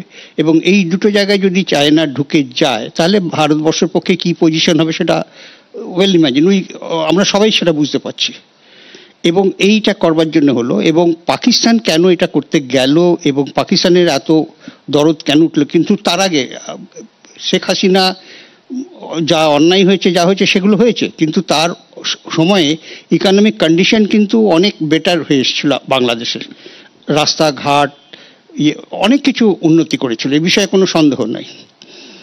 এই অবস্থা থেকে কোরা করলো কি পাকিস্তানে এসে যখন বাংলাদেশের সঙ্গে এটা করে একটা বেশ কর্নার করবার চেষ্টা করলো, কারণ পাকিস্তানের কাছে সবচাইতে বড় মেসেজ তার আগে এরা আক্রমণ করলো আমাদের পাকিস্তানকে অলরেডি আক্রমণ করলো, দুটো রেল উড়িয়ে দিল বালুচিস্তান, হ্যাঁ বালুচিস্তান যেটা করলো পরপর দুটো, একটা হচ্ছে বোধহয় ওদের একটা আর্মির কনভয়কে ওড়ালো, তারপরে এটাকে করলো, ফলে ট্রেন হাইজ্যাক করেছিল। এইসব করবার পর পাকিস্তান দেখলো যে আমরা টোটালি কর্নার হয়ে গেছি। আবার উল্টো হলো কি কাশ্মীরের ইকোনমিক কন্ডিশনটা ভীষণভাবে উন্নতি করতে লাগলো, করেছিল মানে আগে তো যেটা আপনি অলরেডি বললেন। এখন পাকিস্তান কাশ্মীর যদি এরকম উন্নতি করে, কাশ্মীরের যে ইনবিল্ট যে টেরর গ্রুপটাকে সেটা তৈরি করা যাচ্ছিল না। এই ইনবিল্ট টেরর গ্রুপটাকে তৈরি করবার মেন ব্রেন ছিল কিন্তু পাকিস্তানের প্রাক্তন প্রেসিডেন্ট পারভেজ মুশারফ, হ্যাঁ পারভেজ না তার আগে যাকে জিয়াউল হক অপারেশন টোপাজ, রাইট, ওই জিয়াউল হক কিন্তু তৈরি করেছিলেন। এই যে আগে হতো কি পাকিস্তানের টেররিস্টরা পাকিস্তানের ট্রেনিং নিয়ে পাকিস্তানিরা এসে আক্রমণ করে চলে যেত, এখন এখানে তৈরি করে মানে ফান্ডিং করে, যেহেতু ওদের টাকার দরকার ছিল ইয়াং জেনারেশন করে, তখন সেটা তৈরি করে, যার জন্যে ওরা হঠাৎ খুব টেররিস্ট গ্রুপটা উঠে এসেছিল। এনিওয়ে সেটা অন্য ব্যাপার। এখন এই ইকোনমিক কন্ডিশনটাকে হ্যাম্পার করবার জন্যে এই গ্রুপটাকে পাঠায়, এই অপারেশনটাকে করলো যাতে এটা ধাক্কা খেয়ে যায়। এইখানে একটা পয়েন্ট আমাদের সবসময় মনে রাখতে হবে, দেখুন কোনো সময় কোনো দেশ কোনো ব্যক্তি বলতে পারবেন না যে আমি 100% সিকিউরিটি দিতে পারি। Security can not be foolproof at any time, any by anybody. আমি অনিকবাবুর কাছে আসবো। অনিকবাবু আসছি পার্থদা, যে এই যে প্রশ্নটা কুণালদা তুললেন এবং ক্যাপ্টেন অমলেন্দুবাবু তুললেন, যে অর্থনীতিটাকে পঙ্গু করে দাও। এই যে ওখানকার নতুন নতুন ছেলে যারা জিহাদির কথা বলতো, যারা সন্ত্রাসবাদে নাম লেখাতো, তারা রিক্রুট করা হতো সামান্য টাকার বিনিময়ে, তারা তো একটা খাদ্য বস্ত্র বাসস্থানের জায়গা পেয়েছিল, একটা কাজ পাচ্ছিল, একটা এত বড় অর্থনীতি তৈরি হচ্ছিল। সেটাকে কি পঙ্গু করে দেওয়ার জন্য এই টার্গেট বলে আপনার মনে হয়? দেখুন, আমি যখন আমার বক্তব্য রাখছিলাম আমি কিন্তু তখনই বলেছি যে অর্থনীতিকে পঙ্গু করে দেওয়ার একটা পরিকল্পনা কিন্তু আছে, এটাকে অস্বীকার করা যাবে না। কেন কি, যদি কাশ্মীরের অর্থনীতি চাঙ্গা হয়ে থাকে আমরা যদি মেনেও নিই, কিন্তু এই যে সন্ত্রাসবাদী হামলা, এটাকে কিন্তু অর্থনীতিকে পঙ্গু করার একটা চক্রান্ত, এটাকে কিন্তু ভাবতে হবে এইভাবে। আর একটা কথা হচ্ছে, দেশ কিন্তু আমাদের সবার, দেশ সমস্ত রাজনৈতিক দলের, সমস্ত গোষ্ঠীর, সমস্ত মানুষের। এই মুহূর্তে যেটা আমাদের ভাবতে হবে, দেশের সংহতি, দেশ যদি বিপন্ন হয় দেশের সংহতির কথা ভাবতে হবে। সেই সংহতির কথা ভাবতে গিয়ে আমাদের একটা চিন্তা আসবে যে গোয়েন্দা ব্যবস্থাকে আরো আঁটোসাঁটো করার দরকার। এই চিন্তাটা কিন্তু আমাদের আসবে একজন ভারতবাসী হিসেবে। আমি জানি না গোয়েন্দা ব্যবস্থার, এখানে অন্য কোনো চুলচেরা বিশ্লেষণে যাচ্ছি না আমরা, কিন্তু গোয়েন্দা ব্যবস্থা এই যে আন্তর্জাতিক সম্পর্কের ক্ষেত্রে কিভাবে প্রভাব পড়বে এটা মনে হয়? আন্তর্জাতিক সম্পর্কের ক্ষেত্রে এর প্রভাব যেটা হতে পারে সেটা হচ্ছে, প্রথম কথা, দুটো দেশের সম্পর্ক তো আরো অবনতির দিকে যাবেই, এটা দ্বিপাক্ষিক সম্পর্ক। আন্তর্জাতিক ক্ষেত্রে যেটা হবে, যেটা ভারতের উচিত, ভারতের কূটনীতি যেটা করতে পারে, যেটা আগে হয়েছিল ৭১-এর যুদ্ধের সময়, বিশ্বের জনমত তৈরি করতে হবে। যে প্রক্রিয়াটা শুরু হয়েছে, বিভিন্ন দেশের নেতৃত্বের কাছে যেতে হবে, গিয়ে বোঝাতে হবে যে পাকিস্তান কিন্তু সন্ত্রাসবাদকে মদদ দিয়ে চলেছে, পাকিস্তানকে বিচ্ছিন্ন করার একটা কূটনৈতিক প্রক্রিয়া শুরু করতে হবে। আমি আপনার কাছে আবার আসবো। কিছু কিছু দেশকে হয়তো সেক্ষেত্রে পাশে পাবো, আন্তর্জাতিক কাদেরকে পাবো না আমি এটা জানি না খবরটা সত্যি কি মিথ্যে। আমি অলরেডি টার্কির কথা শুনছি, তুরস্কের কথা, তাকে নাকি পাবো না। চীন কিন্তু পাকিস্তানের পাশে বরাবরই আছে, কিন্তু চীন কিন্তু এখন তার মূল ফোকাস হচ্ছে অর্থনীতি।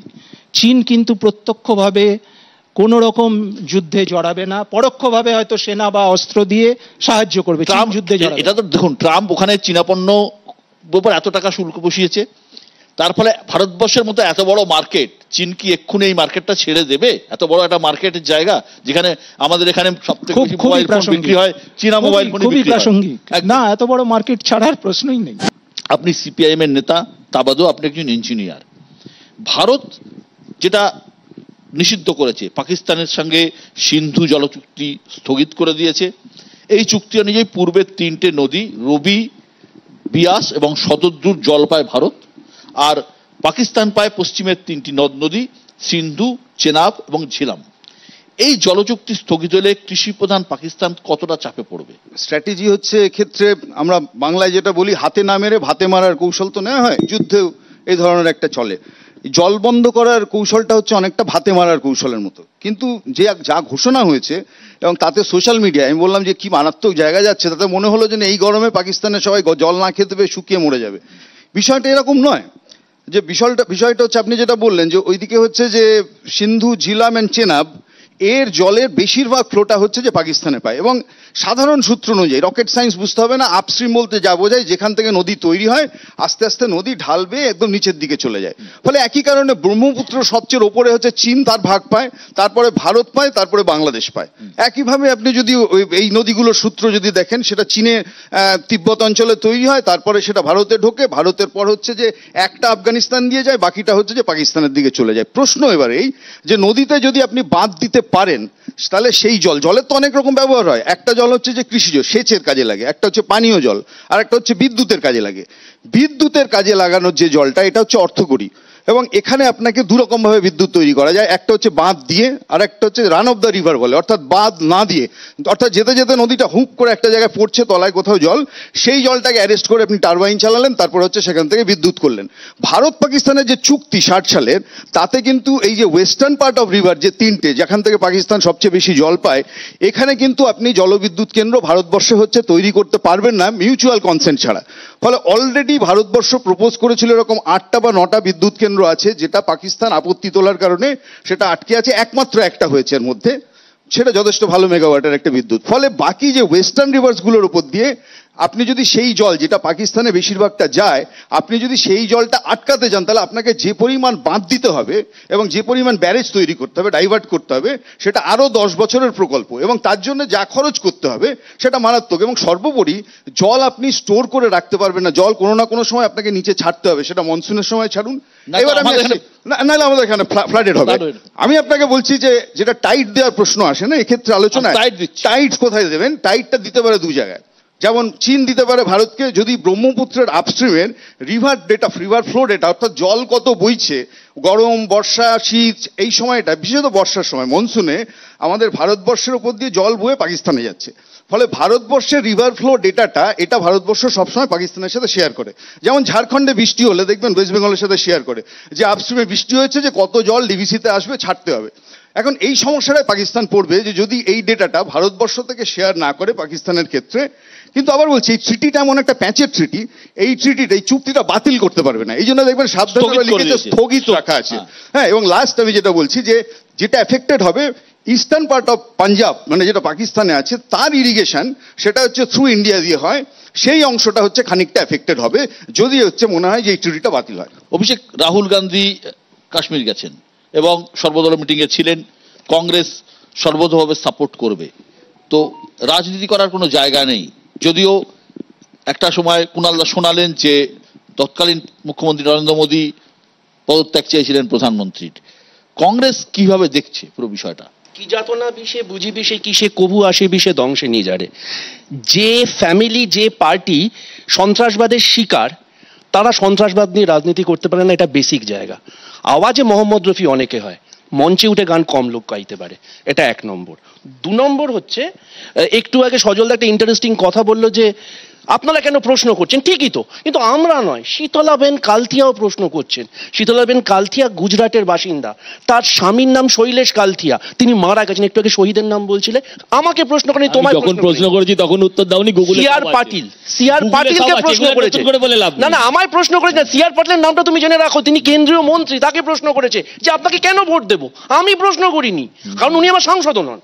ইন্টারেস্টিং কথা তুমি যেটা এরপর, মানে সজলদা আরেকটা জিনিস প্রশ্ন করলো যে 2001 সালের যখন পার্লামেন্ট অ্যাটাক হচ্ছে তখন কেউ প্রশ্ন করেনি। ঠিক বলেছো, একদম প্রশ্ন করেনি। ফার্স্ট ফোনটা সোনিয়া গান্ধী অটল বিহারী বাজপেয়ীকে করেছিলেন, আপনি সুস্থ আছেন তো? এটা সৌজন্য। এটাই তো বললাম, এটা সৌজন্য। হারালে কেন? এটা সৌজন্য। আমরা হারালে কেন? এটাই তো বলেছি। সমর্থন করার পাশাপাশি এটাও মনে করিয়ে দিচ্ছি, আন্তর্জাতিক বাণিজ্যের কথা হলো, USCIRF, United state commission of international religion freedom, এরা রয়ের স্যাংশনটা আটকে দিচ্ছিল আজ থেকে 7 দিন আগে। একটু আগে প্রশ্ন হচ্ছে যে আন্তর্জাতিক সম্পর্কটা কি হবে এর ফলে। তার কারণ খালিস্তানি নেতাদের, কানাডায় থাকা খালিস্তানি নেতাদের ওপর রয়ের আক্রমণটা ঠিকভাবে দিচ্ছিল না, যে ইভান্স আসছিলেন, হেন্সফোর্থ সেটা হয়তো আটকাবে না। সো অনেক রকম ডাইনামিক্স চেঞ্জ হবে। না না, ঠিক আছে ঠিক আছে, আমি সুমনের কাছে আসছি। সুমন, ভারত পাকিস্তান সম্পর্কের উত্তেজনা নতুন কিছু নয়, এর আগেও অনেক কিছু হয়েছে, যোগাযোগ বন্ধ হয়েছে, চুক্তি স্থগিত হয়েছে, কিন্তু পাকিস্তানের অর্থনৈতিক যা পরিস্থিতি এখন, যুদ্ধের চাপ ইসলামাবাদ দিতে পারবে বলে মনে হয় না। কোন দিকে যাচ্ছে, মানে এই যে সারা দেশবাসীর মধ্যে একটা আবেগ কাজ করছে, কোন দিকে যাচ্ছে বলে মনে হয়, কি কি হতে পারে? 3টে পয়েন্ট আছে। এক হচ্ছে, যেহেতু পাকিস্তানের সেনাবাহিনী দিয়ে শুরু করলি, যেটা ক্যাপ্টেন রায়চৌধুরী বলেছিলেন, পাকিস্তানে সেনাবাহিনী সম্পর্কে একটা জোক আছে, মানে রসিকতাই, সব দেশের একটা সেনাবাহিনী থাকে, আর পাকিস্তানের ক্ষেত্রে সেনাবাহিনীর একটা দেশ আছে, ঠিক আছে, পাকিস্তানরা সেনাবাহিনী চালায়। তো পাকিস্তান সেনাবাহিনীর একটা পিকুলিয়ার ব্যাপার আছে, সেটা হচ্ছে পাকিস্তান সেনাবাহিনীর কোনো প্রাক্তন সেনাপ্রধান দেশে থাকেন না, তারা সবাই বিদেশে থাকেন। তো আসিফ মুনির, যে বর্তমান সেনাপ্রধান, তার জন্য খুব বেশি অপশন নেই, কারণ উনি যদি এই রেদরিকটা না রাখতে পারেন ভারত বিরোধী, তাহলে ওনার এপাশে ঘাড়ের উপর ইমরান খান আছে, আমেরিকা ওনার উপর থেকে সরে গেছে, একমাত্র বন্ধু বোধহয় কাউকে জিজ্ঞেস করছিল, একমাত্র বন্ধু হচ্ছে ওনার এই মুহূর্তে ভ্লাদিমির পুতিন। পাকিস্তান সেনাবাহিনী একমাত্র রাশিয়ার সাথে প্র্যাকটিস করে, মানে আর্মস প্র্যাকটিস করে। তো পাকিস্তানের আরেকটা বিপদ হচ্ছে যে আমি একদম পার্থতার সাথে একমত, খুব একটা সিন্ধু চুক্তি বাতিল হলে খুব একটা সমস্যা হবে না। যদি আমরা করাচি পোর্টটাকে ব্লকেট করতে পারি, then it's a very big blow to Pakistan economy, কারণ পাকিস্তানের মেজর এক্সপোর্ট প্রায় 36% করাচি পোর্ট দিয়ে হয়। তো আমরা যদি আমাদের বম্বে পোর্টকে ব্যবহার করে করাচিকে মানে স্টল করতে পারি, তাহলে আমাদের জন্য লাভ, এবং পাকিস্তানের অর্থনীতির ধাক্কা খাবে। পাকিস্তানের অর্থনীতি এমনিতে কোনো ভালো জায়গায় নেই, মানে রোজই IMF এর কাছে টাকা চাইতে হয়। এবারে যেটা আমি বললে সজলদের খুশি হওয়ার কথা, সেটা হচ্ছে যে এটা ভারতের জন্য বেস্ট টাইম, কারণ আমেরিকার অন্তত মানে 6 জন লোক যারা মানে ভারতীয় বংশোদ্ভূত, সেটা কাশ প্যাটেল FBI চিফ হোক, সেটা তুলসী গাবার্ড হোক, আমরা যদি জেডি ভান্সি হোক, যদি আমরা এই সিচুয়েশনের সুযোগ না নিয়ে পাকিস্তানকে কোণঠাসা না করতে পারি, কূটনৈতিকভাবে হোক সামরিকভাবে হোক, তাহলে মুশকিল। এবার নরেন্দ্র মোদী একটা মানে যেটা কুণালদা বলছেন, নরেন্দ্র মোদী একটা ঘোড়ার উপর সওয়ার হয়ে গেছেন। অভিষেকের ভাষায় এবার ওনাকে মুকেশের গলায় না রফির গলায় গাইতেই হবে। অর্থাৎ যদি উনি কোনো শিক্ষা না দিতে পারেন, তাহলে এই যে সোশ্যাল মিডিয়ায় কোটি কোটি লোক নেমে পড়েছে, তারা নীরাজ চোপড়াকে অব্দি গালাগাল দিচ্ছে, যে লোকটা অলিম্পিকে রূপো জিতেছে তাকে অব্দি গালাগাল। আরশাদ নাদিমের সাথে সম্পর্কের জন্য। এখানে সুমন, এই যে পাকিস্তানকে শিক্ষা দিতে হবে, এটা সবাই একমত। পদ্ধতি এবং হিন্দু মুসলমান বা ধর্মের ভিত্তিতে যে মেরুকরণ, সেইটা নিয়ে কিন্তু আপত্তি বিষয়। তো আমরা কি ওরা ওখানে গুলি চালিয়েছে, ইসলামিক টেরোরিজম, আমি শাহরুখ খানের সিনেমা দেখবো না, আমির খানের সিনেমা দেখবো না? এটা কোনো কথা হলো? মোহাম্মদ আমি বলি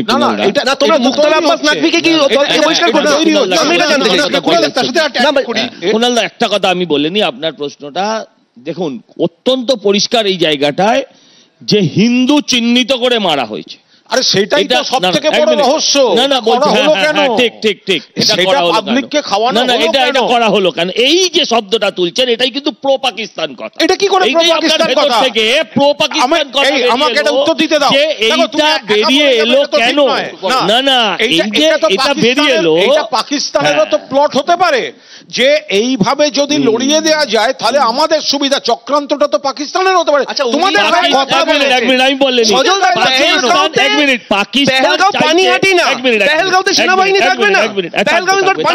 এর আগে যেন কখনো কাশ্মীরে রক্ত ঝরেনি, এটা কোনো চম্পাহাটি ছিল না, চম্পাহাটি ছিল।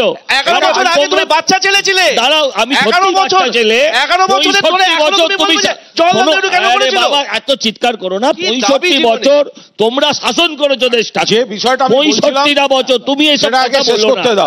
হ্যাঁ 65 বছর শাসন করেছি। আমার পরিষ্কার বক্তব্য হচ্ছে, তো পাকিস্তান পেছনে এটা নিয়ে কোনো বক্তব্য নেই, কিন্তু ওদের যদি এই প্লটটা হয় এমন ভাবে ভারতীয়দের লড়িয়ে দাও, এমন একটা ন্যারেটিভ করো, হিন্দু মুসলমান যে এমন একটা জেনারেট করে দাও লড়ুক। কোথায় হয়েছে সেটা একটু দেখান, কোথায় হয়েছে সেটা একটু দেখান। সোশ্যাল মিডিয়া তো তাই হচ্ছে, প্রচার চলছে, কি বলছে সোশ্যাল মিডিয়া? এক মিনিট দাদা দাদা, সোশ্যাল মিডিয়ায় এক মিনিট শব্দটাকে আক্রমণ করা, না না আমি বলছি আমি বলছি এইটাই হচ্ছে মুশকিল। আপনি একটু শুনুন,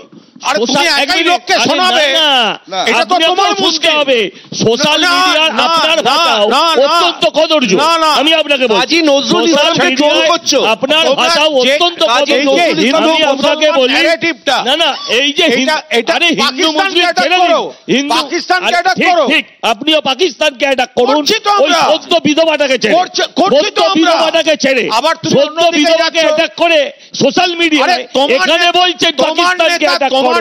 আবার মুশকিল হচ্ছে, আর অরূপ বিশ্বাসের কোলে যদি নাচতো তাহলে প্রশ্ন আসতো না। আমি আপনাকে উত্তর, রাজনীতি করতে হবে, অসভ্য, আপনি অসভ্য হবেন কেন? বিধানসভার গেটের সামনে স্লোগানটা দেখেছো? অনেক স্লোগান হয়েছে, ভাঙচুরও দেখেছি, আর একটা ভাঙচুরও হয়েছে, ভাঙচুরও দেখেছি। গতকালের স্লোগানটা বলো, আপনি বলুন না। বিশ্বম না, আর একটা কথা বলি, আর একটা শ্রেণীকে টার্গেট ধরা কথা, আমরা তো সবাই একমত একটা বিষয়ে, সেটা হচ্ছে পাকিস্তান। একদম। এবার ছবি চাইবেন না তো, এবার পরে ভিডিও চাইবেন না তো, না না ভিডিও আক্রমণ সত্যপাল মালিককে গ্রেফতার করেছে, আমাদের বলছো কেন? এবার হচ্ছে এক মিনিট আরেকটা বিষয় না, সবাই আপনি ওই দিকটা কি বলছেন, আরো সুবিধা হবে। ইসলামিক মৌলবাদীরাই আক্রমণ করেছে। হ্যাঁ, নিশ্চিতভাবে ভারতবর্ষের সব মুসলমানকে আক্রমণ করা কেন? এটা করা যায় না। নিশ্চিতভাবে পাকিস্তানের পেছনে আছে একদম, কিন্তু যে ন্যারেটিভটাকে তৈরি করানো হলো সেটা যথেষ্ট রহস্যাবৃত এবং রহস্যটা আপনার চোখে কি, এটা পরিষ্কার করে বলুন। আপনি পরিষ্কার করে বলুন। ভাগ করিয়ে দেয়া, সোশ্যাল মিডিয়ার কোনো দায় কোন সাধারণ মানুষ নেবে না। দেখান, আপনাকে দেখাতে বলছি, আমি আপনাকে দেখাতে বলছি। কাজী নজরুল ইসলামকে আক্রমণ করছে। আর একটা শ্রেণী বাদ যাচ্ছে, সেটা হচ্ছে কাশ্মীর মাঙ্গে আজাদি বলে গণতন্ত্র যথেষ্ট হয়েছে, একদম গণতন্ত্র যথেষ্ট হয়েছে। আচ্ছা, সেখানে তো মিলিটারি লাগে না, সেখানে তো মিলিটারি অপারেশন লাগে না, সেখানে আপনার সরকার কি করে? আবার একটা বিশ্ববিদ্যালয়ের মধ্যে ও অমনি বিশ্ববিদ্যালয়, তাহলে ছেড়ে দেন না, সেটা জনগণের ছেড়ে দেন, তাহলে জনগণের সামনে সেটাকে আনতে হবে। ক্যাপ্টেন রায়চৌধুরী, যে প্রশ্নটা উঠছে বারবার, এই যে কুণালদাও বলছেন যে সামাজিক মাধ্যম, আপনারা যখন যুদ্ধ করেছেন তখন তো একটা সরাসরি যুদ্ধ করেছেন, 70, 71, 72, এই সময়কার যুদ্ধ আর এখনকার যুদ্ধের মধ্যে অনেক পার্থক্য আছে, অনেক পার্থক্য আছে। পাশাপাশি একটা যুদ্ধ এই সামাজিক মাধ্যমের যুদ্ধ, তার একটা ভয়াবহ চাপ কিন্তু সরকারের উপরও থাকে সব জায়গায়। এই যে পাকিস্তান সরাসরি যুদ্ধের থেকে সবসময় দেখেছি ছায়া যুদ্ধে অনেক বেশি কমফোর্টেবল, সেই জেনারেল জিয়ার আমল থেকেই হোক, নতুন সেনাপ্রধান আসিফ মুনির সেই কৌশলকে কি আরো আধুনিক করে তুলছেন? এই যে কুণালদা যেটা বলছে, যে একটা প্রশ্ন তুলে দিল যে এমনও তো হতে পারে এখানে একটা বিভাজন তৈরি করার চেষ্টা হচ্ছে, বেছে বেছে এইভাবে টার্গেট করে মেরে এভাবে ইয়ে করে, তো এটাও কি হতে পারে যুদ্ধের পার্ট? ডেফিনেটলি, কারণ এই যে যখন মারছে, কে হিন্দু কে মুসলমান আলাদা করে দাও দিয়ে তারপর ওদের যে মারা হচ্ছে এইটাকে, এবং যখন মারছে তখন বলছে যে মোদি কো যাকে বাতানা, মানে ওরা বলছে মানে আরো মেসেজটা দিতে চাইছে এই যে জিনিসটা, যাতে আমাদের মধ্যে একটা নিজেদের মধ্যে একটা ঝগড়াঝাটি শুরু হতে পারে, সেটা করবে জানি। ধরুন আতঙ্ক ছড়াতে হলে একটা লাল চোখা একটা বিস্ফোরণ হয়ে যেত, তা তো করেনি, বেছে বেছে টার্গেট করে এটা জিজ্ঞেস করে মার। এটা ভীষণ কৌশল, মানে এটা অত্যন্ত হাই লেভেল প্ল্যানিং। আমরা যেরকম ভাবছি যে এলো মারলো চলে গেল, এটা তার নয়, যেটা আমি বোঝাবার চেষ্টা করছিলাম আগের ওই উদাহরণটা দিয়ে।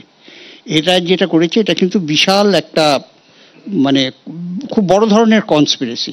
আর ওরা যে টেররিস্টরা যারা এসেছে, আমরা যদি মনে করি ওরা বর্ডার ক্রস করে চলে এসেছে, আমরা কি করে জানছি সেটা?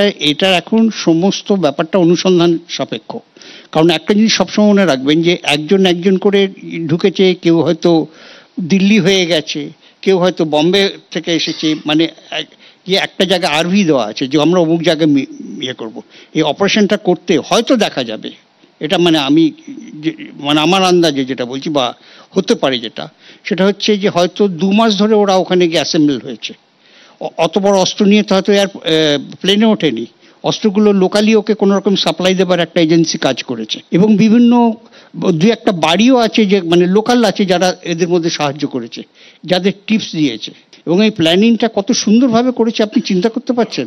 এখানে বাংলাদেশ ওই জিনিসটাকে ওরকমভাবে তুলে দিয়েছে, ওখানে একটা ইয়ে হয়েছে, ও যাচ্ছে গিয়ে একবার চায়নার সঙ্গে দেখা করে আসছে, গিয়ে মিডল ইস্টে গিয়ে ঘুরে আসছে, এরকমভাবে এসে ওরা কিন্তু অলরেডি নিজেদের মধ্যে একটা মেসেজ আদান প্রদান করছে, এবং জাহাজ গিয়ে ওরা অলরেডি অস্ত্র সাপ্লাই করে এসেছে। ক্যাপ্টেন রায়চৌধুরী, এইটা কি হতে পারে? ধরুন যখন গুলি চলছিল তখন অনেক মানে যারা শহীদ তারা টুরিস্টদের বলেছিলেন ও ফরেস্ট ডিপার্টমেন্ট চালাচ্ছে, কারণ বুনো জন্তু আসে ওইখানে, তার ওই টাইমিংটাতেই আসে, ওই সময়তেই গুলি তারা চালায়, গুলি চালিয়ে বুনো জন্তু তাড়ায়। এটাও তো একটা রেকি এবং প্ল্যানিং এর পার্ট। ডেফিনেটলি। এবং এখানে একটা জিনিস আমাদের খুব ভালোভাবেই মানতে হবে, যেটা জেনারেল রায়চৌধুরীও বলেছেন, আমাদের শঙ্কর রায়চৌধুরীও বলছেন, যে এখানে আমরা হাত ধুয়ে বসতে পারি না, এখানে আমাদের সিকিউরিটি ল্যাবস আছে। এটা কারণ 3 টায়ার সিকিউরিটি ওখানে থাকে।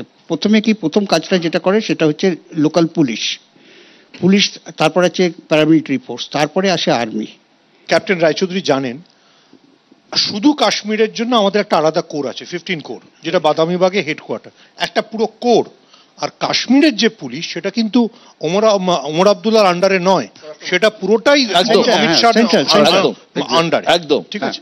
তো এই যে থ্রি টায়ারই কিন্তু দিল্লি থেকে পরিচালনা হয়।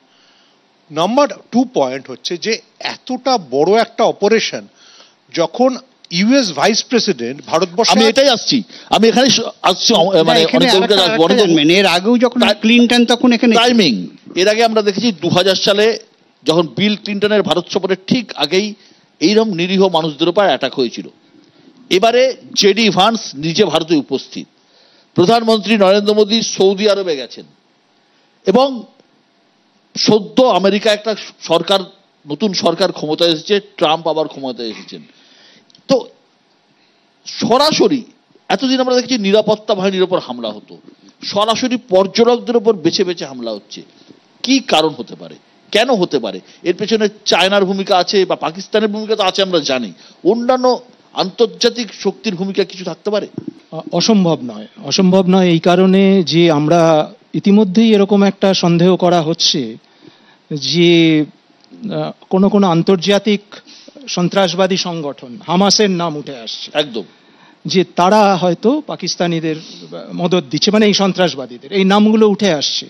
এবং তাছাড়া আপনাকে খেয়াল রাখতে হবে এই যে জিওপলিটিক্যাল যে সিনারিওটা, পাশে আফগানিস্তান, ওপাশে মায়ানমারেও কিন্তু এখন ভীষণ আমরা দেখতে পাচ্ছি গন্ডগোল। ফলে সব মিলিয়ে আমিও যেটা, মানে ক্যাপ্টেন রায়চৌধুরীও যেটা বলছিলেন, যে এর পেছনে কিন্তু একটা গভীর প্ল্যানিং আছে, একটা গভীর চক্রান্ত আছে। আমরা জানি আইএসআই সবসময় মদত দেয় সন্ত্রাসবাদীদের, পাকিস্তানি আইএসআই, এবং এর পাশাপাশি অন্যান্য বিভিন্ন সংগঠনের, সন্ত্রাসবাদী সংগঠনের মদতের প্রসঙ্গটাকে কিন্তু উড়িয়ে দেওয়া যাবে না। এখন তো তালিবান শাসিত আফগানিস্তান, তাহলে তালিবান আমাদের সঙ্গে সদয় নয়, এটা 5 চায়ের দোকানও জানি। তা সত্ত্বেও ইয়ার অন ইয়ার আমাদের সঙ্গে ওদের ইম্পোর্ট এক্সপোর্ট রিলেশনশিপ হচ্ছে 750 মিলিয়নের কাছাকাছি। আমরা এই সম্পর্কটা, এমন তো নয় যে আফগানিস্তানের সঙ্গে ব্যবসা না করলে আমাদের অর্থনীতি ধ্বংস হয়ে যাবে। এমবার্গো বলে একটি শব্দ আছে, এবং সেটা আমাদের ওপর 71-এর সময় নিক্সন চাপিয়েছিলেন। আমরা কেন আফগানিস্তান, পাকিস্তান বা বাংলাদেশের সঙ্গে এমবার্গোটা করছি না? এই ঘটনার পর আমরা জানতে পারলাম যে এতদিন পর্যন্ত পাকিস্তানের সঙ্গে বাণিজ্যটা বহাল তবিয়াতে চলতো, শুধু ক্রিকেট বন্ধ করলে তো হবে না, এই সিদ্ধান্তটা তো আপনি নিতে পারবো না। তাহলে সেখানে দাঁড়িয়ে এই প্রশ্রয়টা কেন কেন্দ্রীয় সরকার গত 11 বছর ধরে দিয়ে গেছে? অমলেন্দুবাবু যেটা বলছিলেন, আমার সেটাই মনে হয় মোস্ট পার্টিনেন্ট, যে এই অ্যাটাকটা ইউনিক ইন দ্যাট সেন্স যে তিনটে আসপেক্ট রয়েছে। একটা হচ্ছে যে শুধু সন্ত্রাস তৈরি করা নয়, সন্ত্রাস তৈরি করে কাশ্মীর, যে কাশ্মীরটার ইকোনমি হচ্ছে বড় প্রশ্ন, ভারতবর্ষের কাশ্মীরের সুস্থিতির প্রশ্ন, সেটাকে জিওপার্ডাইজ করা। আর 3 নম্বর পার্ট হচ্ছে ইম্পর্টেন্ট, যে বেছে বেছে ধর্মীয় পরিচয় ধরে ধরে, হিন্দু ধরে ধরে যেটা হচ্ছে যে খুন করা হলো। তাহলে এর মধ্যে যদি এই পরিকল্পনা থেকে থাকে যে এই সোশ্যাল আনরেস্ট আমাদের দেশে তৈরি হোক, আমরা কেন আমাদের দেশের মধ্যে সেই আনরেস্টটাকে অ্যাক্সিলারেট করাবো, তড়িৎ করছি? কারণ হচ্ছে আমরা কেন্দ্রীয় মন্ত্রিসভায় গতকাল আমরা সবাই একসাথে এক জায়গায় বসলাম, একমত হলাম। এটা হচ্ছে যে হ্যাঁ, প্রধানমন্ত্রী হয়তো ছিলেন না, তিনি ছাড়া বাকিরা, কিন্তু সেখানে এক সুরে কথা বলছি যে বিদেশি শত্রু বা আমাদের সন্ত্রাসবাদের বিরুদ্ধে লড়তে হবে। আর মিটিং থেকে বেরিয়ে সোশ্যাল মিডিয়া থেকে শুরু করে সর্বত্র সেকুরা হচ্ছে আসলে এই সমস্ত কিছুর কাণ্ডের গন্ডগোল, এবং পারলে তারাই যেন এই খুনটা করিয়েছে।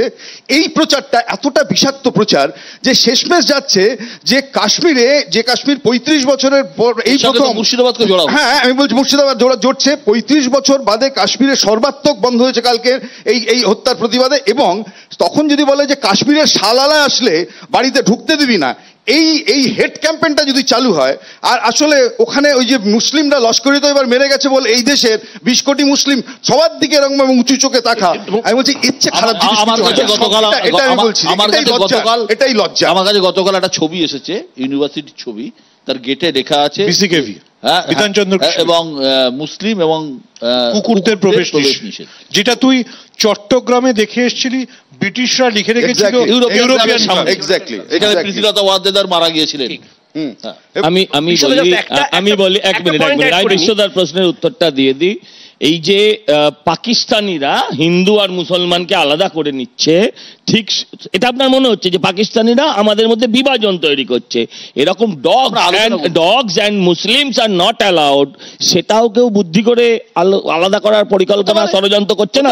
অতএব এটা নিয়েও আলোচনা হওয়া দরকার। আরেকটা কথা বলি আপনাকে, সেকুলার সেকুলার সেকুলার এই যে জায়গাটায় আপনারা বারবার আসতেই বা চাইছেন। আপনি বলেছেন, আমি একটা কথা বলছি যে আমি আপনাকে একটা প্রশ্ন করি, হিন্দুদের বেলায় হতে হবে সেকুলার, দাঁড়ান না, তাহলে গরু শুয়োর মেকে খেতেন, বুঝতাম সবার বেলায় না, কোনোটাই কাজের কথা আমি জানি। হ্যাঁ, সেকুলার না না সেকুলার না না, আমি আবারও সেকুলার, এক মিনিট অরুণাচলে গিয়ে বলে এসেছিল যে, হ্যাঁ ঠিক আছে আমি বলছি, আরে তোমরা বিফটাকে হতে পারে না যে উত্তরপ্রদেশে মা আর গোয়াতে আর অরুণাচলে হচ্ছে কিছুটা খাদ্য। আরে ভাই, আমার বক্তব্য হচ্ছে সেকুলার প্রমাণ করতে গরু খেতে হবে। আমি বলছি সেকুলার প্রমাণ করতে হলে সেই ব্যক্তিকে গরু শুয়োর মেকে খেতে হবে।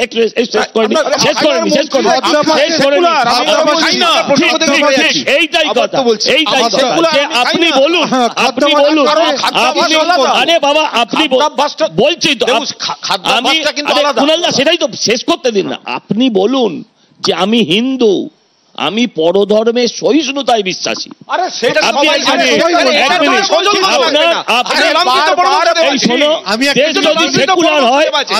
দেশ কি সেকুলার? সেকুলার, তাহলে সংখ্যালঘু উন্নয়ন পর্ষদ কেন?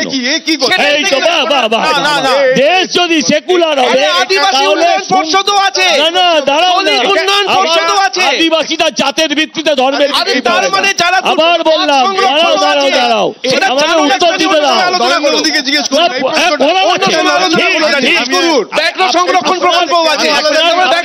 আপনার এই প্রশ্নটা ঠিক, যেটা নরেন্দ্র মোদীকে আজকে প্রশ্ন করা উচিত, কথাটাও ঠিক যে এইভাবে যে ৭৮ বছর ধরে মানুষের সাথে মিথ্যাচার করে এসেছে। আপনাদের আবার বললাম ভুল, না না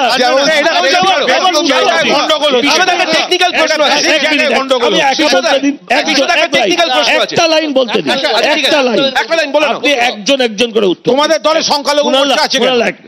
তোমাদের দলে সংখ্যালঘু মোর্চা আছে কেন? দাঁড়ান না রে বাবা, সংখ্যালঘু মোর্চা আছে কেন বলবো এবার। বলবো এবার। আমি আপনাকে বলি, আমি আগেও বলেছি সংখ্যালঘু মোর্চাটা আছে কেন। দাদা আপনি বলতে তো দিন, সেটাও বলতে পারবে না তুমি, এমন বলতে পারবে না। আমিও তো তোমায় প্রশ্ন করেছিলাম যে তুমি 10টা শহীদের নাম বলতে পারবে। হ্যাঁ, কারণ এই দেশে যে সেকুলারিজমটা তুলে ধরা হয়েছে সেটা যদি প্রকৃত সেকুলারিজম হতো না, সেখানে সেকুলারিজম যদি প্রকৃত হতো তাহলে সংখ্যালঘু উন্নয়নও থাকতো না, সংখ্যালঘু মোর্চাও থাকতো না। আরে আপনার ডান দিকে প্রবলেম আছে, আপনার ডান দিকে প্রবলেম আছে। আমি বলছি আপনার ডান সাইডে প্রবলেম আছে। আমি বারবার বলেছি যে এটা আজকে মোদিকে বলা উচিত, মোদিকে বলা উচিত, আপনি শুনতে পান। ফজলকে এটা জানতে হবে যে তার দলের প্রধানমন্ত্রী 2014 শপথ নেওয়ার আগে টুইট করেছিলেন সেকুলারিজম আমার ধমনীতে, ওটা শুধু সংবিধানে নয়, ওটা আমার ধমনীতে, সেই হিসেবে আমি ভারতবর্ষের প্রধানমন্ত্রী শপথ নিচ্ছি। আমি হিন্দু বলতে পারবো না নিজেকে? আরে মোহাম্মদ কে বলেনি? কে বারণ করেছে? আরে কে বলেনি? কে বলেনি? কে আমি বলছি কে গালাগাল দিচ্ছে, কে গালাগাল দিচ্ছে তার দায় আমরা কেউ নেব না। আমি আবার বলছি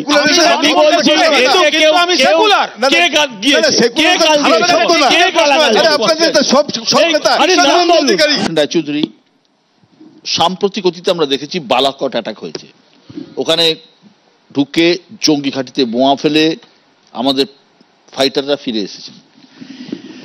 পাকিস্তানকে উচিত শিক্ষা দিতে গেলে সুমন একটা পয়েন্ট বললো যে করাচি পোর্ট খুব ইম্পর্টেন্ট পয়েন্ট, কি করতে হবে এখন যে পর্যায়ে এসে পৌঁছেছে বা যে এর যে ডাইমেনশনটা যুদ্ধের বা আবহাওয়া যেটা এসছে, এখানে কিন্তু ওই বালাকোটের মতো বা এতে গিয়ে যে একটা জায়গা গেলাম, অ্যাটাক করলাম, গিয়ে চলে এলাম, এটা নয়। কিন্তু এখন যে প্রবলেমটা এসেছে, প্রবলেমটা কিন্তু আমি যেটা বারবার বলছি, একটু সুদূর প্রসারী। কারণ এর সঙ্গে কিন্তু খালি যদি মনে করেন যে পাকিস্তান ইনভলভ আছে, তার নয়। পাকিস্তান এখন বাংলাদেশের সঙ্গে একটা বিরাট বড় টাই আপ করে ফেলেছে। ফলে এখন যা কিছুই করতে হবে দুদিক নজর রেখে, কারণ আজকে পাকিস্তানের সঙ্গে যেটা হবে এটা বড় ধরনেরই ওয়েস্টার্ন ফ্রন্টে কিছু হলে ইস্টার্ন ফ্রন্টও তার ভেদ করবে। ইস্টার্ন ফ্রন্ট হবে এবং অলরেডি ওদের মাথায় ঢুকে আছে সেভেন সিস্টারকে আলাদা করা। এই যে 26 কিলোমিটার জাস্ট এই চিকেন নেক, ওইটা কিন্তু আমাদের একটা সব প্রথম টাস্ক হচ্ছে ওইটা। অনিক বাবু, আপনি তো আন্তর্জাতিক সম্পর্কের মানুষ, আপনি আমাকে বলুন, আমরা সাধারণ মানুষ, ধরুন এক সময় ভারতের যারা প্রতিবেশী তারা ভারতের সাথে খুব বন্ধুত্বপূর্ণ সম্পর্ক ছিল, আমাদের হাত থেকে বাংলাদেশ বেরিয়ে গেছে। নেপালের সাথেও আমাদের সম্পর্ক বিরাট মানে ভালো এমন নয়, আছে। শ্রীলঙ্কা তথৈবচ, মায়ানমারে অসম্ভব গৃহযুদ্ধ চলছে, ভুটান তার ক্ষমতা সম্পন্ন আপনি অবহিত। এই যে পরিস্থিতি চলছে, যে প্রশ্নটা উনি তুললেন, ভারতের কাছে প্রধান শত্রুকে পাকিস্তান, অবশ্যই চায়না, পাকিস্তান, কারা, যে ভারত কিভাবে এই আন্তর্জাতিক জটিলতা থেকে বেরোতে পারবে বা মোকাবিলা করতে পারে। হ্যাঁ, আমেরিকার সাথে একটা সুন্দর সম্পর্ক তৈরি হয়েছে, রাশিয়ার থেকেও একটা দারুণ ব্যালেন্স নীতি ভারত নিয়ে রাখে। তো একটা সময় তো ভারতের একটা প্রভাব ছিল এই পার্শ্ববর্তী দেশগুলোতে, এখন তো সেটা খুব একটা আছে বলে মনে হয় না। আমি জাস্ট একেবারেই আন্তর্জাতিক সম্পর্কের ক্ষেত্র থেকে বলতে পারি, আপনি যদি 47-এর পর থেকে দেখেন, এই জায়গাটা কিন্তু চিরকালই একটু ভালনারেবল এবং অশান্ত ছিল। অর্থাৎ আমাদের এই সাবকন্টিনেন্ট বলুন, দক্ষিণ এশিয়া বলুন, সেই সময়ও কিন্তু তদানীন্তন বার্মায় অনেক গোষ্ঠী ছিল, বিদ্রোহ ছিল। তবে হ্যাঁ, ভারত তখন একটা সর্ট অফ কি বলবো, যে এক ধরনের ওই ধর্মনিরপেক্ষ এই যে নীতি ছিল, নন অ্যালাইনমেন্ট যে নীতি, জোট নিরপেক্ষ মানে ধর্মের জোট নিরপেক্ষ যে নীতি ছিল, সেটাকে হয়তো সামনে রেখে কিছুটা ব্যালেন্স করতে পেরেছিল। কিন্তু মনে রাখতে হবে, পাকিস্তানের সাথে কিন্তু আমাদের বৈরী সম্পর্ক বরাবর। 47-এ যুদ্ধ হয়েছে, 65-তে যুদ্ধ হয়েছে, 71-এ যুদ্ধ হয়েছে, 98-99-এ কার্গিল অঘোষিত যুদ্ধ হয়েছে। ফলে পাকিস্তানের সাথে সেরকম সম্পর্ক ছিলই। শ্রীলঙ্কার ক্ষেত্রেও আমরা দেখেছি যে IPKF এর কারণে শ্রীলঙ্কায়ও আমরা দেখেছি সেই সময়ে কিন্তু একটা ভারত বিদ্বেষ ছিল, যার জন্য রাজীব গান্ধীকে IPKF পাঠাতে হয়েছিল, এবং যেটা হয়তো রাজীব গান্ধীর হত্যার কারণ। ইতিহাস কিন্তু এই সত্যগুলো অস্বীকার করতে পারে না।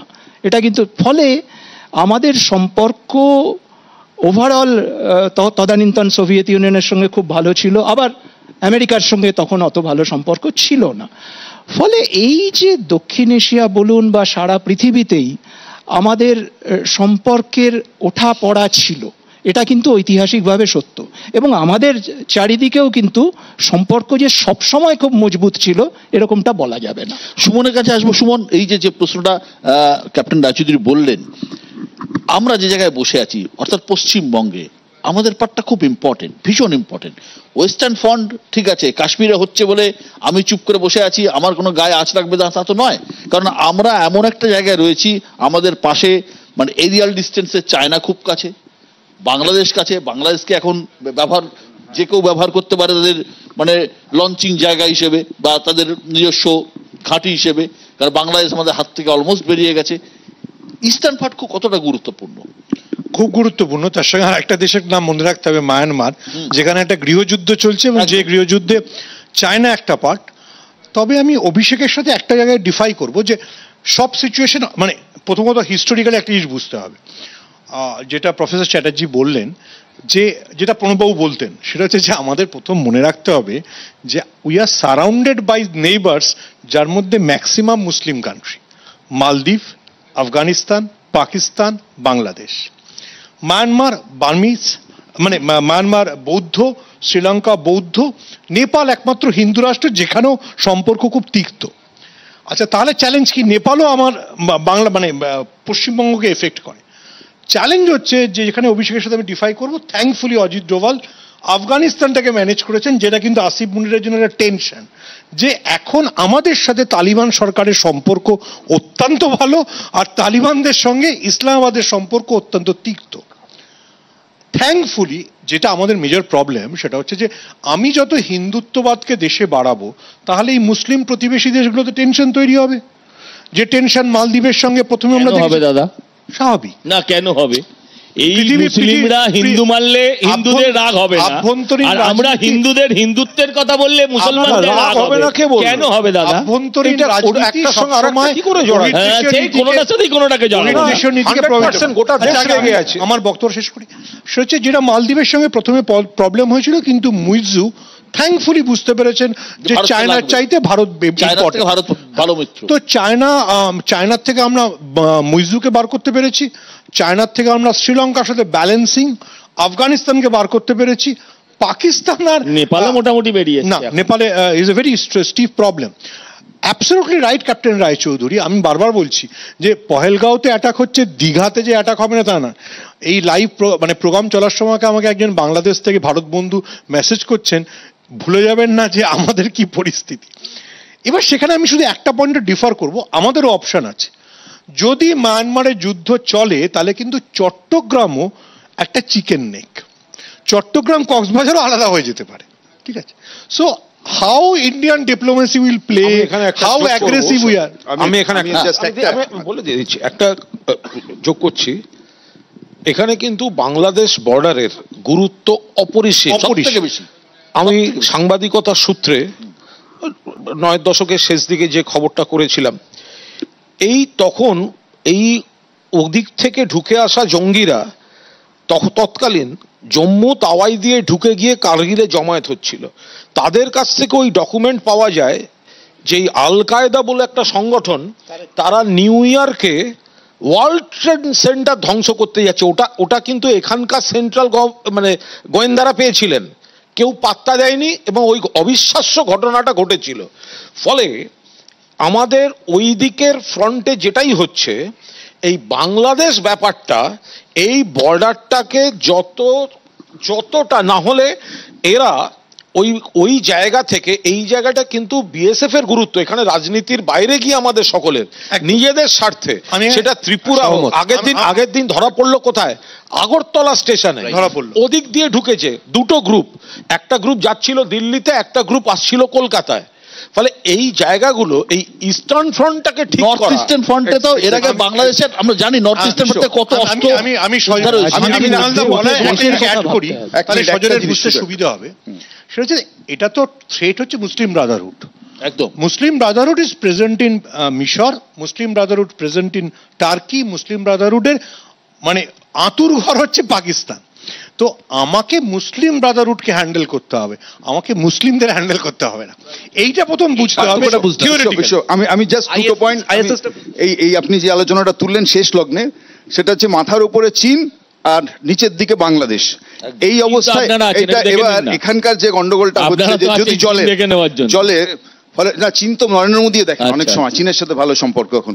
আমি বলছি যে সম্পর্কটা হবে ওয়াটার ট্রিটি, আমি জানি না কোন জায়গায় যাবে, এবং ওই অ্যাঙ্গেল থেকে বলছি যে এই যে আসামের মাথার উপরে, মানে অরুণাচল প্রদেশের মাথার উপরে চীনের যে নতুন প্রজেক্ট হচ্ছে, সেখানে হচ্ছে চীন একই কথা বলছে ভারতবর্ষের মতোই, যে আমার দেশের উপর দিয়ে নদী যদি বয়ে যায় এখানে আমি বাদ দেবো, কার কি করার আছে, এই হচ্ছে যুক্তি। ফলে এবার সেখানে যদি জল কমে, তাহলে এন্ড ইউজার হচ্ছে ওদিকে বাংলাদেশ, তারা এমনিতেই তিস্তার জল পাচ্ছে না। ফলে এবার ব্রহ্মপুত্র যে জল যদি কমে যায়, তাহলে আবারও বলছি আমি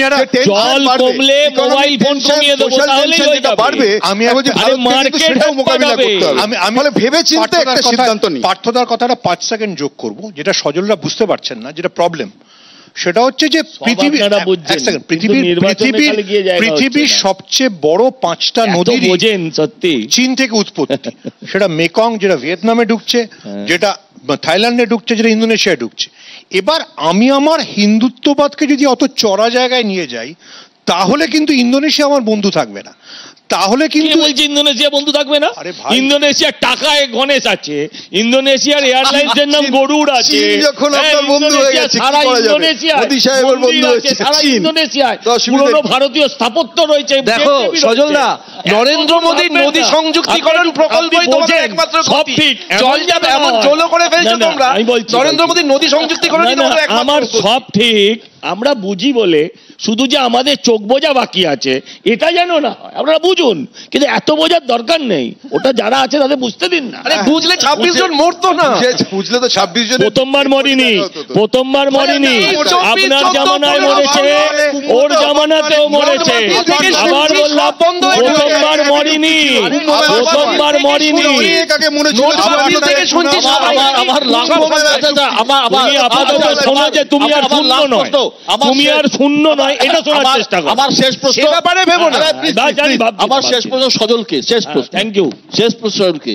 আপনি প্রধানমন্ত্রী নরেন্দ্র মোদী, স্বরাষ্ট্রমন্ত্রী অমিত শাহর কাছে কি ধরনের প্রত্যাখ্যাত আপনি এক্সপেক্ট করছেন? আপনি আপনাকে তো আর অন্য কিছু বলতে পারি না, আপনাকে বলি আপনি আমার শুরুর প্রথম দুটো লাইন স্মরণ করে নেবেন, ওটাই চালিয়ে দেবেন, ওটাই আমার উত্তর।